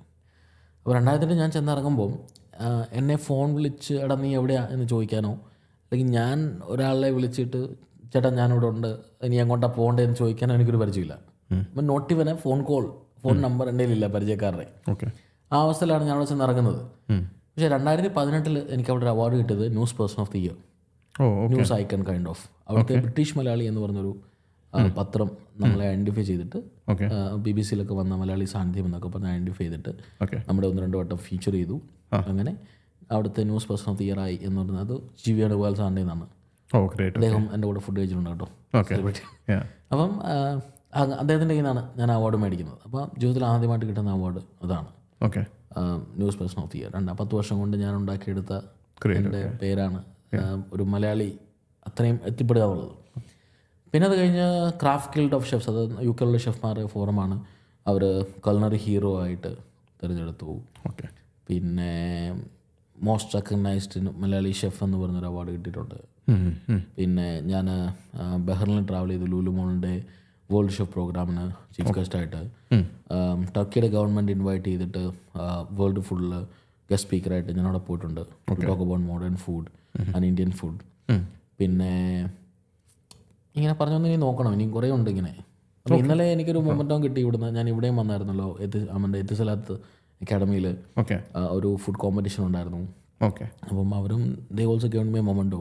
അപ്പോൾ വൈഫ് പറഞ്ഞു വെച്ചാൽ അവിടെ വെച്ചിട്ട് വന്നാൽ മതി കേട്ടോ, ഇവിടെ വെക്കാൻ സ്ഥലമില്ലാന്ന്. ചുമ്മാ ചൊറിഞ്ഞു എന്നാലും അങ്ങനെ അഹങ്കാരം പറഞ്ഞല്ല. പക്ഷേ നമ്മളെ അറിയാൻ വയ്യാത്ത ഒരാൾ ഒരു സ്ഥലത്ത് നിന്നോട്ട് എനിക്ക് അറിയാൻ വയ്യാത്ത ഒരു രാജ്യത്തിൽ ചെന്നിട്ട് എനിക്ക് അത്രയൊക്കെ മേടിക്കാൻ പറ്റുമെങ്കിൽ, പിന്നെ ഒരു വൺ മാൻ ഷോ ഒന്നുമല്ല കേട്ടോ, there lots of people behind it. Family ഒരു വലിയ ഘടകമാണ്, വീട്ടിൽ നിന്നിരുന്ന സപ്പോർട്ടുമാണ്. അപ്പോൾ നമ്മളിങ്ങനെ അയച്ചുകൊണ്ടിരിക്കുകയാണ്. വീട്ടിലെ കാര്യങ്ങൾ ഞാൻ ഇവിടെ ഇരിക്കുമ്പോഴും ഇപ്പം വൈഫ് എനിക്ക് മെസ്സേജ് 4 പറയും ടിഫിൻ റെഡിയായി എന്ന് പറഞ്ഞൊരു ഫോട്ടോ എനിക്ക് ഇപ്പോൾ അയച്ചു തന്നു. അത് ഞാനിപ്പോൾ നോക്കിയത്. അപ്പം സോ ഷീസ് ദേ പുള്ളിക്കാരി കാര്യങ്ങളെല്ലാം ഓടിക്കുന്ന ധൈര്യത്തിലാണ് നമ്മൾ ഓടുന്നത്. പിന്നെ ഞാൻ പോകുന്നിടത്തെല്ലാം എനിക്ക് ടീം എൻ്റെ ഒരു വലിയ സപ്പോർട്ടാണ്. ഓക്കെ, ഞാൻ പറഞ്ഞ ലളിതത്തിൽ വർക്ക് ചെയ്യുമ്പോൾ ഞാനാണ് ഏറ്റവും പ്രായം കുറഞ്ഞ ആളവിടെ. എന്നെക്കാട്ടി വലിയ പ്രായം മൂത്ത ഷെഫ്മാരാണ് അവിടെ നിൽക്കുക. അപ്പോൾ ആ ഷെഫ്മാരെ പണിയിപ്പിക്കുക എന്നൊരു വലിയ ഘടകമാണ്. കാരണം അവർക്ക് എക്സ്പീരിയൻസ് ഉണ്ട്. അപ്പം അവരുടെ ഈഗോ ഹേർട്ട് ചെയ്യാതെ എനിക്ക് വേണ്ട കാര്യങ്ങൾ അവരിൽ നിന്ന് മേടിക്കുക ഒരു വലിയ യുണീക്ക് സാധനമാണ്. പക്ഷേ അവരുടെ മുമ്പിലും എനിക്ക് അവർക്ക് എന്നെയും ഇഷ്ടമാണ്, എനിക്ക് അവരെയും ഇഷ്ടമാണ്. അങ്ങനെ ഒരു സാധനമാണ് ഞാൻ സെറ്റാക്കി വെച്ചിരിക്കുന്നത്. പക്ഷേ പറ്റാത്തത് പോലെ പറയാനും നമുക്കറിയാം. പിന്നെ എവിടെ ചെന്നാലും അങ്ങനെ ഒരു ടീമിനെ സപ്പോർട്ട് ചെയ്യുന്നു, പിന്നെ ഫാമിലി സപ്പോർട്ട് ചെയ്യുന്നു. അതൊക്കെ കാരണം ഒരു പക്ഷേ എന്തൊക്കെ എത്തിപ്പെടാൻ പറ്റി. പിന്നെ ഇൻസ്റ്റാഗ്രാമിലും സോഷ്യൽ മീഡിയയിലൊക്കെ ഒരുപാട് ആൾക്കാർ സപ്പോർട്ട് ചെയ്യുന്നുണ്ട്. ഓക്കെ, സോ പിന്നെ ദൈവം തമ്പുരാൻ അവസരങ്ങൾ തരുന്നു എന്നുള്ളതാണ്. Great. Now, Jomon's Zen moments, advice to those who are aspiring to be a chef, എന്താണ് സെൻ മൊമെൻറ്റ്സ് എന്ന് പറഞ്ഞാൽ നത്തിങ് ഷുഡ് ക്യാരി അവേ. നമ്മളെപ്പോഴും നമ്മളായിട്ട് തന്നെ നിൽക്കാൻ ശ്രമിക്കുക. ഞാൻ ഒത്തിരി ഓവർ എക്സൈറ്റഡ് ആയി പോകുമായിരുന്നു ഇങ്ങനെ കുറേ സെലിബ്രിറ്റീസൊക്കെ വരുമ്പോൾ. അപ്പോൾ നമ്മൾ എന്നെ കെട്ടിപ്പിടിച്ചിട്ട് നിന്നെ ഒരിക്കലും ഞാൻ മറക്കില്ല കേട്ടോ എന്നൊക്കെ പറഞ്ഞ് പോയവർ പോലും നമ്മളെ വാട്സപ്പ് നമ്പർ ബ്ലോക്ക് ചെയ്യുന്നൊരവസരം വന്നപ്പോൾ ഇറ്റ് വാസ് ലൈക്ക് ഇതെന്താ ഇങ്ങനെ എന്നൊക്കെ നമ്മൾ ആലോചിച്ചിട്ടുണ്ട്. പക്ഷേ ദെൻ എനിക്ക് മനസ്സിലായി ഇതിനൊക്കെ അത്രേ ഉള്ളൂ. നമ്മളൊരു ഫുഡ് കൊടുക്കാൻ നമുക്ക് ജീവിതത്തിലൊരു അവസരം തന്നു, നമ്മളതിനെ കൊടുത്തു, അത് കഴിഞ്ഞു. പിന്നെ അത് expectations, don't keep any expectations. പിന്നെ നമുക്ക് കിട്ടുന്ന അവസരങ്ങൾ നമ്മൾ മാക്സിമം പ്രയോജനപ്പെടുത്തുക. ഇപ്പം നാളെ ഇപ്പോൾ ചേട്ടാ എൻ്റെ കിച്ചണിലൊരു കിച്ചൺ പോട്ടർ ഉണ്ടാവും. അപ്പോൾ നാളെ അവനൊരു കാര്യം പറഞ്ഞാലും അതിനകത്തൊരു വാലിഡ് പോയിന്റ് ഉണ്ടെന്ന് തോന്നിയാൽ അതിനെ അക്സെപ്റ്റ് ചെയ്യാൻ ശ്രമിക്കുക. അല്ലാതെ ഞാൻ പിടിച്ച മുയിലിൽ 4 കൊമ്പെന്ന് പറഞ്ഞ് ഞാൻ ജീവിക്കാറില്ല. പിന്നെ തെറ്റ് ആണ് എന്ന് എനിക്ക് മനസ്സിലായാൽ ഞാൻ പോയി അപ്പോളജീസ് പറയാറുണ്ട്. ഞാൻ അങ്ങോട്ട് ക്യാരക്ടറാണ്. ചിലയിടത്ത് ഞാൻ പോയി പൊട്ടനാകാറുണ്ട് എന്ന് ഞാൻ എൻ്റെ വൈഫിനോട്. അപ്പോൾ എൻ്റെ സങ്കടങ്ങൾ ഞാൻ തുറന്നു പറയുന്നത് എൻ്റെ വീട്ടിലാണ്. ഞാനായിട്ട് ജീവിക്കുന്നത്. വെളിയിലെപ്പോൾ ചെന്നാലും നമുക്കൊരു പോളിഷ് സാധനം ഉണ്ടാവല്ലോ. ഞാൻ പച്ചയായിട്ട് എന്നെ കാണുന്നത് എൻ്റെ ഭാര്യ മാത്രമാണ്. അപ്പോൾ ഞാൻ അവിടെ ഇച്ചിരി ഇമോഷണലി ഡൗൺ ആണ് ഞാൻ പറയാറുണ്ട്. ഞാനൊരു പൊട്ടനായി പോവാണ് ആൾക്കാരുടെ മുമ്പിൽ. അപ്പം പുള്ളിക്കാരി എൻ്റെ വലിയ സപ്പോർട്ടറാണ്. പുള്ളിക്കാരി അങ്ങനെ പൊട്ടനായാലും ഞാൻ സഹിച്ചാൽ പോരെ. ഒരാൾ ഇപ്പോൾ ഒരു തെറ്റാണെന്ന് കണ്ട ഒരാളോട് പോയി ഇപ്പം പ്രായമോ അവരുടെ വലിപ്പമോ ചെറുപ്പമോ ഒന്നും നോക്കാതെ അവരോട് പോയി ഒരു സോറി പറയാൻ പറ്റിയാൽ അതൊരു പക്ഷേ നല്ല ക്വാളിറ്റി ആയിട്ട് മാത്രം കണ്ടാൽ മതി. അത് പോയി പറയാനുള്ളൊരു മാനസികാവസ്ഥ ഭയങ്കരമാണ്. അങ്ങനെ പോയി പറയേണ്ടി വന്നിട്ടുണ്ട്. നമ്മൾ പറയുന്നവർ ചിലപ്പം തെറ്റായി. അപ്പം അതെല്ലാവരും പറയാറില്ല. അപ്പം നമ്മൾ വളരെ സ്നേഹിക്കുന്ന ഒരാൾ നമ്മളെ വളരെ വ്യത്യസ്തമായ രീതിയിൽ ട്രീറ്റ് ചെയ്യപ്പെടുമ്പോൾ നമുക്ക് സങ്കടം. ഞാൻ ഇച്ചിരി ഇമോഷണൽ ആയ മനുഷ്യനാണ്. ഇച്ചിരി ഫാമിലി ഓറിയൻറ്റഡ് ആയിട്ടുള്ള, ഇച്ചിരി ഫ്രണ്ട്ലി ഓറിയൻറ്റഡ് ആയിട്ടുള്ള, വളരെ ഇമോഷണൽ സാധനമുള്ള ഒരു മനുഷ്യനാണ്. പക്ഷേ കിച്ചണകത്ത് കയറി ഷവക്കോട്ട് കഴിഞ്ഞാൽ വട്ടനാണ്. അതെനിക്കും അറിയാം. വൈഫ് എന്നോട് പറയും നിങ്ങളെ കിച്ചണിൽ നിന്ന് ഒരു കാശിന് കൊള്ളത്തില്ല കേട്ടോ, നിങ്ങളോട് നിൽക്കാനും പറ്റത്തില്ല, നിങ്ങൾ ഭയങ്കര അരകണ്ടാണ്, നിങ്ങൾ ഭയങ്കര സാധനമാണെന്നൊക്കെ പറയും. പക്ഷെ അപ്പോൾ ഞാനത് ശരിക്കും മനസ്സിലാക്കി തുടങ്ങി. കാരണം ആ അരഗൻസ് നമുക്ക് തരുന്നത് നമ്മൾ കൊടുക്കുന്ന പ്രോഡക്റ്റ് ഏറ്റവും ബെസ്റ്റ് ആകാൻ വേണ്ടിയിട്ടാണ്. അല്ല, നമുക്ക് നത്തിങ് എൽസ് ബോദേഴ്സ് അസ്. ആ സാധനം ഏറ്റവും ബെസ്റ്റ് ആയിരിക്കണം. അതിന് ഏതറ്റം വരും നമ്മൾ പോകും. പക്ഷേ നല്ല സുഹൃത്തുക്കളുണ്ട് എനിക്ക്, അവരുടെയൊക്കെ സപ്പോർട്ടുണ്ട് നമ്മളെ കൂടെ ഇരിക്കും. പിന്നെ എൻ്റെ അപ്പനും അമ്മയും എന്നെ ഭയങ്കരമായിട്ട് സപ്പോർട്ട് ചെയ്തു. അതുകൊണ്ടാണല്ലോ എനിക്ക് എവിടെയെങ്കിലുമൊക്കെ എത്താൻ പറ്റിയത്. പിന്നെ എൻ്റെ അനിയനുണ്ട്, അവൻ്റെ ഫാമിലിയും സപ്പോർട്ടാണ്. അപ്പം എവരി വൺ ലൈക്സ് മീ. ഇപ്പം ആൾക്കാരൊക്കെ ചർച്ചയിലൊക്കെ ചെന്ന കൊച്ചു പിള്ളേരൊക്കെ വിളിക്കും ഷെഫ് ജോമൻ എന്ന് വിളിക്കും. അപ്പം അങ്ങനെയല്ല ജോമോൻ അങ്കിൾ എന്ന് വിളിക്കണമെന്ന് പറയും അമ്മമാരൊക്കെ. പക്ഷേ I take it as A honour. കാരണം ഞാൻ മമ്മൂട്ടിയുടെ ഒരു ഇൻ്റർവ്യൂ കണ്ടിട്ടുണ്ട്. അപ്പം മമ്മൂക്ക എന്ന് പറഞ്ഞത് എല്ലാവർക്കും ഞാൻ മമ്മൂട്ടിയാണ്. അപ്പം കൊച്ചു കുഞ്ഞുങ്ങളും മമ്മൂട്ടി എന്ന് വിളിക്കും, വലിയ ആൾക്കാർ തന്നെ മമ്മൂട്ടി എന്ന് വിളിക്കും. അപ്പം അതാ ഒരു വലിയ സാധനമല്ലേ. അപ്പം അതാണ് പുള്ളിയുടെ ഐഡൻറ്റിറ്റി. അപ്പം ഞാൻ മനസ്സിലാക്കുന്നു ആരൊക്കെ എവിടെയൊക്കെ എന്തൊക്കെയോ ഇഷ്ടപ്പെടുന്നു. അപ്പം നമ്മൾ ചെയ്യുന്നതിൽ എന്തൊക്കെയോ കാര്യങ്ങളുണ്ട്. So I enjoy it. പിന്നെ എക്സ്പെക്റ്റേഷൻസ് ഉണ്ടാകാതിരിക്കുക. ഇപ്പം നിങ്ങൾ എന്നോടൊരു കാര്യം എന്തോ പന്നൽ ചെയ്തു എന്ന് പറഞ്ഞ് അത് മനസ്സിൽ വെച്ചുകൊണ്ട് നിങ്ങളോട് അങ്ങനെ തന്നെ പെരുമാറാതിരിക്കാൻ ശ്രമിക്കും ഞാൻ. നമ്മൾ പലപ്പോഴും അതാണ്, നമ്മുടെ മെറിറ്റല്ല ചിന്തിക്കുന്നത്. നമ്മുടെ പേഴ്സണലി അവൻ എനിക്ക് ഇഷ്ടമില്ലെങ്കിൽ അവൻ്റെ മെറിറ്റൊന്നും എനിക്ക് പ്രശ്നമില്ല, അവൻ ചെയ്യുന്നതെല്ലാം തെറ്റാണ്. നമ്മൾ മെറിറ്റ് ചിന്തിക്കുന്നില്ല. എന്നെ അങ്ങനെ ഒരുപാട് പേര് ട്രീറ്റ് ചെയ്തിട്ടുണ്ട്, അങ്ങനെ ട്രീറ്റ് ചെയ്ത് പെട്ടുകൊണ്ടിരിക്കുന്നു. പക്ഷേ എന്ന് പറയാൻ നമുക്ക് ആരോടും ഒരു ഇപ്പം എൻ്റെ അവസരങ്ങൾ നിഷേധിക്കപ്പെട്ട അവസരങ്ങൾ എനിക്കറിയാം. പലരും മുൻകൈ എടുത്ത അവസരങ്ങൾ നിഷേധിക്കപ്പെട്ട അവസരങ്ങൾ എനിക്കറിയാം. പക്ഷേ അവരെയൊക്കെ ഞാൻ പിന്നെയും കാണുമ്പോഴും ഞാനതറിഞ്ഞായിട്ട് ഭാവിക്കാറില്ല. തമ്പുരാൻ എനിക്ക് വേണ്ടത് കൊണ്ടുതരും. കാരണം ഞാൻ 2008 UK പോയി ഇറങ്ങി, ജോലിയില്ല, ശമ്പളമില്ല, പഠിക്കാൻ വന്നു, കയ്യിലഞ്ചിൻ്റെ പൈസ ഇല്ല. ഞാൻ തെണ്ടി കുത്തുവാളി എടുത്ത് നടന്ന അവസരങ്ങളും എനിക്കറിയാം. ഞാൻ ജോലിക്ക് വേണ്ടി തെണ്ട് കിടന്ന സ്ട്രീറ്റിൽ $1 കൊണ്ട് റെസ്യൂമേ പ്രിൻ്റ് എടുക്കണോ അതോ $1 കൊണ്ട് പോയി ചിക്കൻ വിങ്സ് കഴിക്കണോ എന്ന് പറഞ്ഞ സ്ട്രീറ്റിൽ ഞാൻ 2 റെസ്റ്റോറൻറ്റ് ഞാൻ സ്വയം ഉദ്ഘാടനം ചെയ്തിട്ടുണ്ട് എൻ്റെ കൂട്ടുകാരന്മാരുടെ. ഞാൻ ഇനോഗ്രേറ്റ് ചെയ്തിട്ടുണ്ട്. ഒരു കൂട്ടുകാരൻ്റെ റെസ്റ്റോറൻറ്റ് ഇനോഗ്രേറ്റ് ചെയ്തപ്പം ആൾക്കാരൊക്കെ വന്ന് ഫോട്ടോ എടുക്കുന്നതിൻ്റെ കൂടെ ഇരുന്നപ്പോൾ ഞാൻ ഏറ്റവും എൻ്റെ കണ്ണ് നിറയുന്നത് ആരും അറിയരുത്. കാരണം ഒരു 8-10 വർഷങ്ങൾക്ക് മുമ്പ് ഈ റെസ്റ്റോറൻറ്റിൽ ഞാൻ ജോലി തണ്ടി പോയിട്ടുണ്ട്. ഇപ്പോൾ അത് വിറ്റ് വേറൊരാൾ വാങ്ങി. അപ്പോൾ ആ ദിവസം എനിക്കറിയാം, അവൻ എൻ്റെ റെസ്യൂമേ ഞാൻ തിരിച്ചെനിക്ക് ചവറ്റുട്ടേന്ന് എടുത്തു തന്നെ. ഞാൻ അവിടെ തിരിച്ചു ചോദിച്ചു, ഞാൻ കണ്ടു അവന് ബില്ലിൽ. അപ്പോൾ ഞാൻ തിരിച്ചു ചോദിച്ചു, വേണ്ടെങ്കിൽ അഞ്ഞതാ, എൻ്റെ വേറെ എടുക്കാൻ കാശില്ല. അങ്ങനെ മേടിച്ച് നിന്നിടത്താണ് ഞാൻ അവിടെ ആ റെസ്റ്റോറൻറ്റ് ഇനോഗ്രേറ്റ് ചെയ്യുന്നത്. ഞാൻ പഠിക്കാൻ ആഗ്രഹിച്ച സ്കൂളുണ്ട്, അത് ഹാമസ്മത്ത് culinary മാനേജ്മെൻറ്റ് സ്കൂളാണ്. അപ്പോൾ എന്നെ ഒരു ഏജൻറ്റ് കളിപ്പിച്ച് എനിക്കവിടെ പഠിക്കാൻ പറ്റില്ല. ഞാൻ ആ പഠിക്കാനായിട്ട് ആ കോളേജ് കണ്ടു കേട്ട് തിരിച്ചു വന്നു. പക്ഷേ 12 വർഷം കഴിഞ്ഞപ്പം ആ കോളേജ് മാറി വെസ്റ്റ് ലണ്ടൻ യൂണിവേഴ്സിറ്റി ആയി. കോളേജുകൾ മാറി യൂണിവേഴ്സിറ്റി ആയി. എനിക്ക് യൂണിവേഴ്സിറ്റിയിൽ നിന്നൊരു മെസ്സേജ് വന്നു, നിങ്ങളുടെ ഫുഡ് പ്ലേറ്റിംഗ് ഒത്തിരി ഇൻസ്പയർ ആണ്, ഞങ്ങളുടെ കുട്ടികളെ പഠിപ്പിക്കാൻ വരാമോ. ഞാൻ പഠിക്കാൻ വന്ന കോളേജാണെന്ന് എനിക്കറിയത്തില്ല. ഞാൻ അവിടെ ചെന്ന് കോളേജ് കാണുമ്പോഴാണ് പറയുന്നത്, ഞാൻ പഠിക്കാൻ വന്ന ഈ കോളേജിലാണ്, ഞാനിപ്പോൾ കോളേജിലെ ഗസ്റ്റ് ലെക്ചർ. ഇങ്ങനെയുള്ള ജീവിതത്തിൽ തമ്പുരാൻ കുറേ കാര്യങ്ങൾ എനിക്ക് കൊണ്ടുതരാറുണ്ട്. അപ്പോൾ ഏറ്റവും സിമ്പിൾ ഒരു എക്സാമ്പിൾ പറഞ്ഞാൽ, എന്നെ ഇവിടെ ഒരു ഫുഡ് കോമ്പറ്റീഷന് വിളിച്ചു. എന്നോട് പറഞ്ഞു 22 പേരോളം ഉണ്ടാവും ഫുഡ് കോമ്പറ്റീഷൻ്റെ പരിപാടിക്ക്. ഞാൻ ചിലപ്പോൾ 4 പാർട്ടിസിപ്പൻസ്. എനിക്ക് ആദ്യം തോന്നി ഇവർക്ക് വേണ്ടിയിട്ടുണ്ടോ ഞാൻ ഇത്ര എഫേർട്ട് എടുത്തതെന്ന് എനിക്ക് പേഴ്സണലി തോന്നി. പക്ഷേ എന്നാലും ഐ ഹാവ് 4 പേരെ ഞാൻ ജഡ്ജ് ചെയ്തു. അവരുടെ പ്രൈസ് കൊടുത്തത് കഴിഞ്ഞാൽ അവർക്കൊരു ഫുഡ് കുക്കിംഗ് ഡെമോ ഉണ്ടായിരുന്നു. അപ്പോൾ അവരുടെ ഫാമിലിയെല്ലാം കൊണ്ട് 10, 25, 30 പേരുണ്ടായിരുന്നു. ആ ക്രൗഡിനെ ഞാൻ നോക്കിയില്ല. Enjoy what I have done. അപ്പം അവരും എൻജോയ് ചെയ്തെന്ന് തോന്നി. അപ്പോൾ ഇവരെവിടെയൊക്കെയോ ഗ്രൂപ്പുകളിൽ മെസ്സേജ് അയച്ചു. അപ്പം പറഞ്ഞു, ആ കുറേ പേർക്ക് ആ പരിപാടിക്ക് വരാൻ പറ്റില്ല, 10-20 പേര് രജിസ്റ്റർ ചെയ്തൊരു പരിപാടിയാണ്, പക്ഷേ വരാൻ പറ്റിയില്ല. അപ്പം എന്നെ ഒരാൾ ഇൻസ്റ്റാഗ്രാമിൽ മെസ്സേജ് ഷെഫ് ഞങ്ങൾക്ക് വരണമെന്നുണ്ടായിരുന്നു, പക്ഷേ വരാൻ പറ്റിയില്ല. ഞാൻ അവരോട് പറഞ്ഞൊരു കാര്യം, കാണുന്നുണ്ടെങ്കിൽ ഞാൻ റെസ്റ്റോറൻറ്റുണ്ട്, വന്നാൽ we can have you dinner and I will be here, no problem, we can come and chat. ഈ പുള്ളിക്കാരി അത് അവരുടെ വാട്സപ്പ് ഗ്രൂപ്പിൽ ഇട്ടിട്ട് 10-60 പേർക്ക് കാണണം. നമുക്ക് എൻ്റെ റെസ്റ്റോറൻറ്റിനുള്ള സ്ഥലമില്ല. പക്ഷേ ഇന്നലെ 45 പേര് എന്നെ കാണാൻ വന്നു എൻ്റെ ഒറ്റ മെസ്സേജിൽ. അപ്പം ഞാൻ അവർക്കൊരു ഫുഡ് കൊടുത്തു. അപ്പോൾ അവർക്ക് ലൈക്ക് മീറ്റ് ആൻഡ് ഗ്രീറ്റ്, അവർക്ക് ഞാനൊരു ഫുഡ് പ്ലേറ്റിംഗ് ട്യൂട്ടോറിയൽസ് കൊടുത്തു. അപ്പം ചില സാഹചര്യങ്ങൾ നമുക്ക് തരുന്നത് മറ്റെന്തിനൊക്കെയോ വേണ്ടിയിട്ടാണ്. അപ്പോൾ നമ്മൾ ഡെസ്പൈറ്റ് പോയിട്ട് കാര്യമില്ല, പക്ഷേ യു ഗീവ് യുവർ ബെസ്റ്റ്. അപ്പോൾ നമുക്ക് ആ ഒരു സാഹചര്യത്തിൽ ഇപ്പോൾ നമ്മൾ അതിൽ കൂടുതൽ പ്രതീക്ഷിച്ചു നമ്മൾ ചിലപ്പോൾ ഭയങ്കരമായിട്ട് മനസ്സായി പോകും. പക്ഷേ when you do your best, തമ്പുരാൻ നമുക്ക് എന്താ ഒഴിപ്പിച്ചിട്ടുണ്ടെങ്കിൽ നമുക്കറിയത്തില്ല. ഓക്കെ, എന്താണ് ജോമോൻ്റെ വളരെ ചുരുക്കമായി നമുക്ക് ഫ്യൂച്ചർ പ്ലാൻസ് എന്താണ്? ഞാൻ ഒത്തിരി എൻ്റെ ഡ്രീംസിൽ വിശ്വസിക്കുന്ന മനുഷ്യനാണ്. ഫ്യൂച്ചർ പ്ലാൻസ് എന്ന് പറഞ്ഞാൽ still got A dreams, let it be my dreams. അപ്പം ഞാൻ എപ്പോഴും പുതിയ കാര്യങ്ങൾക്ക് വേണ്ടി, അപ്പോൾ എൻ്റെ ഡ്രീംസുകൾ ഞാനിങ്ങനെ മാറ്റിക്കൊണ്ടിരിക്കും. ചെയ്യും ഇപ്പം ഞാനൊരു സാധനം, ഇപ്പം ഒരു ഹൈ ജമ്പ് ചാടുന്ന മനുഷ്യൻ 100 മീറ്റർ ചാടി അല്ലെങ്കിൽ വോട്ട് എവർ ദ ഹൈറ്റ് അവൻ ജമ്പ് ചെയ്ത് കഴിഞ്ഞാൽ അവനൊരു 5 സെൻറ്റിമീറ്റർ കൂട്ടി വെച്ച് നോക്കും, നമുക്ക് അത് ജമ്പ് ചെയ്യാൻ പറ്റുമോ. അപ്പം ഞാനും അങ്ങനെ കീപ്പ് ഓൺ മൂവിങ് തിങ്സ്. കാരണം അത് എന്നെയും ജീവിപ്പിക്കാനും എന്നെ മോട്ടിവേറ്റ് ചെയ്യാനും ഞാനും കൂടുതൽ പണിയെടുക്കാനും എന്നെയും തോന്നിപ്പിക്കും. അല്ലെങ്കിൽ ഞാൻ 5 സ്റ്റാർ ഹോട്ടൽ വർക്ക് ചെയ്ത് എക്സിക്യൂട്ടീവ് ഷെഫായി, ഇനിയൊന്നും ചെയ്യേണ്ട, I have reached on my level, ഇനി എനിക്ക് അതിന് മേലെ വളരാനൊന്നുമില്ല എന്ന് പറഞ്ഞ് ഞാൻ അവിടെ നിന്നാൽ മതി, കഴിഞ്ഞു. ആൾക്കാർ പറയാനുണ്ടല്ലോ, you have different needs at different times എന്ന് പറയുന്ന പോലെ നമ്മൾ ആ ബെഞ്ച് മാർക്ക് മാറ്റി വെക്കുന്നത് വളരെ നല്ലതാണ്. So I do keep on changing it. പക്ഷേ ഐ ഡു ഹാവ് ഡ്രീംസ്. ഇപ്പം ഏറ്റവും വലിയൊരു ആഗ്രഹമാണ് 10 പേര് അറിയുന്നൊരു ഷെഫാവണം. കാരണം എൻ്റെ അപ്പൻ ഞാൻ ഷെഫാകാൻ പറഞ്ഞപ്പം എൻ്റെ അപ്പൻ ഭയങ്കര എതിർപ്പായിരുന്നു. കുഷ്ണിക്കാരനൊന്നും എൻ്റെ വീട്ടിൽ വിടണ്ട എന്ന് പറഞ്ഞാണ്. ഇപ്പം എൻ്റെ നാട്ടിൽ 10 പേർക്ക് അറിയാം ഷെഫ് ജോമോൻ എന്ന് പറഞ്ഞത്, അത് ഞാൻ കുഷ്ണിക്കാരനായതുകൊണ്ടാണ്. പക്ഷേ എൻ്റെ ഏറ്റവും വലിയ സപ്പോർട്ടർ എൻ്റെ അപ്പ തന്നെയാണ്. അന്ന് വിട്ടില്ലായിരുന്നെങ്കിൽ ഞാൻ എന്ത് ചെയ്തേനെ. ഇപ്പോഴും ഞാൻ എവിടെയൊക്കെ ഡൗൺ ആകുമ്പോൾ എൻ്റെ അപ്പ പറയുന്നത്, നീ പേടിക്കൊന്നും വേണ്ട, ഞാനുണ്ട് ഇവിടെ, എനിക്ക് ആരോഗ്യമുണ്ട് എന്ന് പറയുന്ന ഒരു അപ്പൻ എൻ്റെ പുറകിലുള്ളതാണ്. One of the main thing. ഇപ്പം if somebody wants to reach out to you, അത് എങ്ങനെയാണ് ഏറ്റവും നല്ലത്? മെയിൽ വഴിയാണോ? മെയിൽ ചെക്ക് ചെയ്യാറില്ലെന്ന് പറഞ്ഞു. I am not a mail person. ഇൻസ്റ്റാഗ്രാമാണ് ഏറ്റവും. കാരണം ഷെഫ് ജോമോൻ എന്ന് നോക്കിയാൽ CHEFJOMON അത് നമ്മുടെ ഇതിൻ്റെ എൻ്റെ അങ്ങനെ തന്നെയാണ്. Nothing else @chef Jomon. അപ്പം എപ്പോൾ റീച്ച് ഔട്ട് ചെയ്താലും എന്നെ കിട്ടും.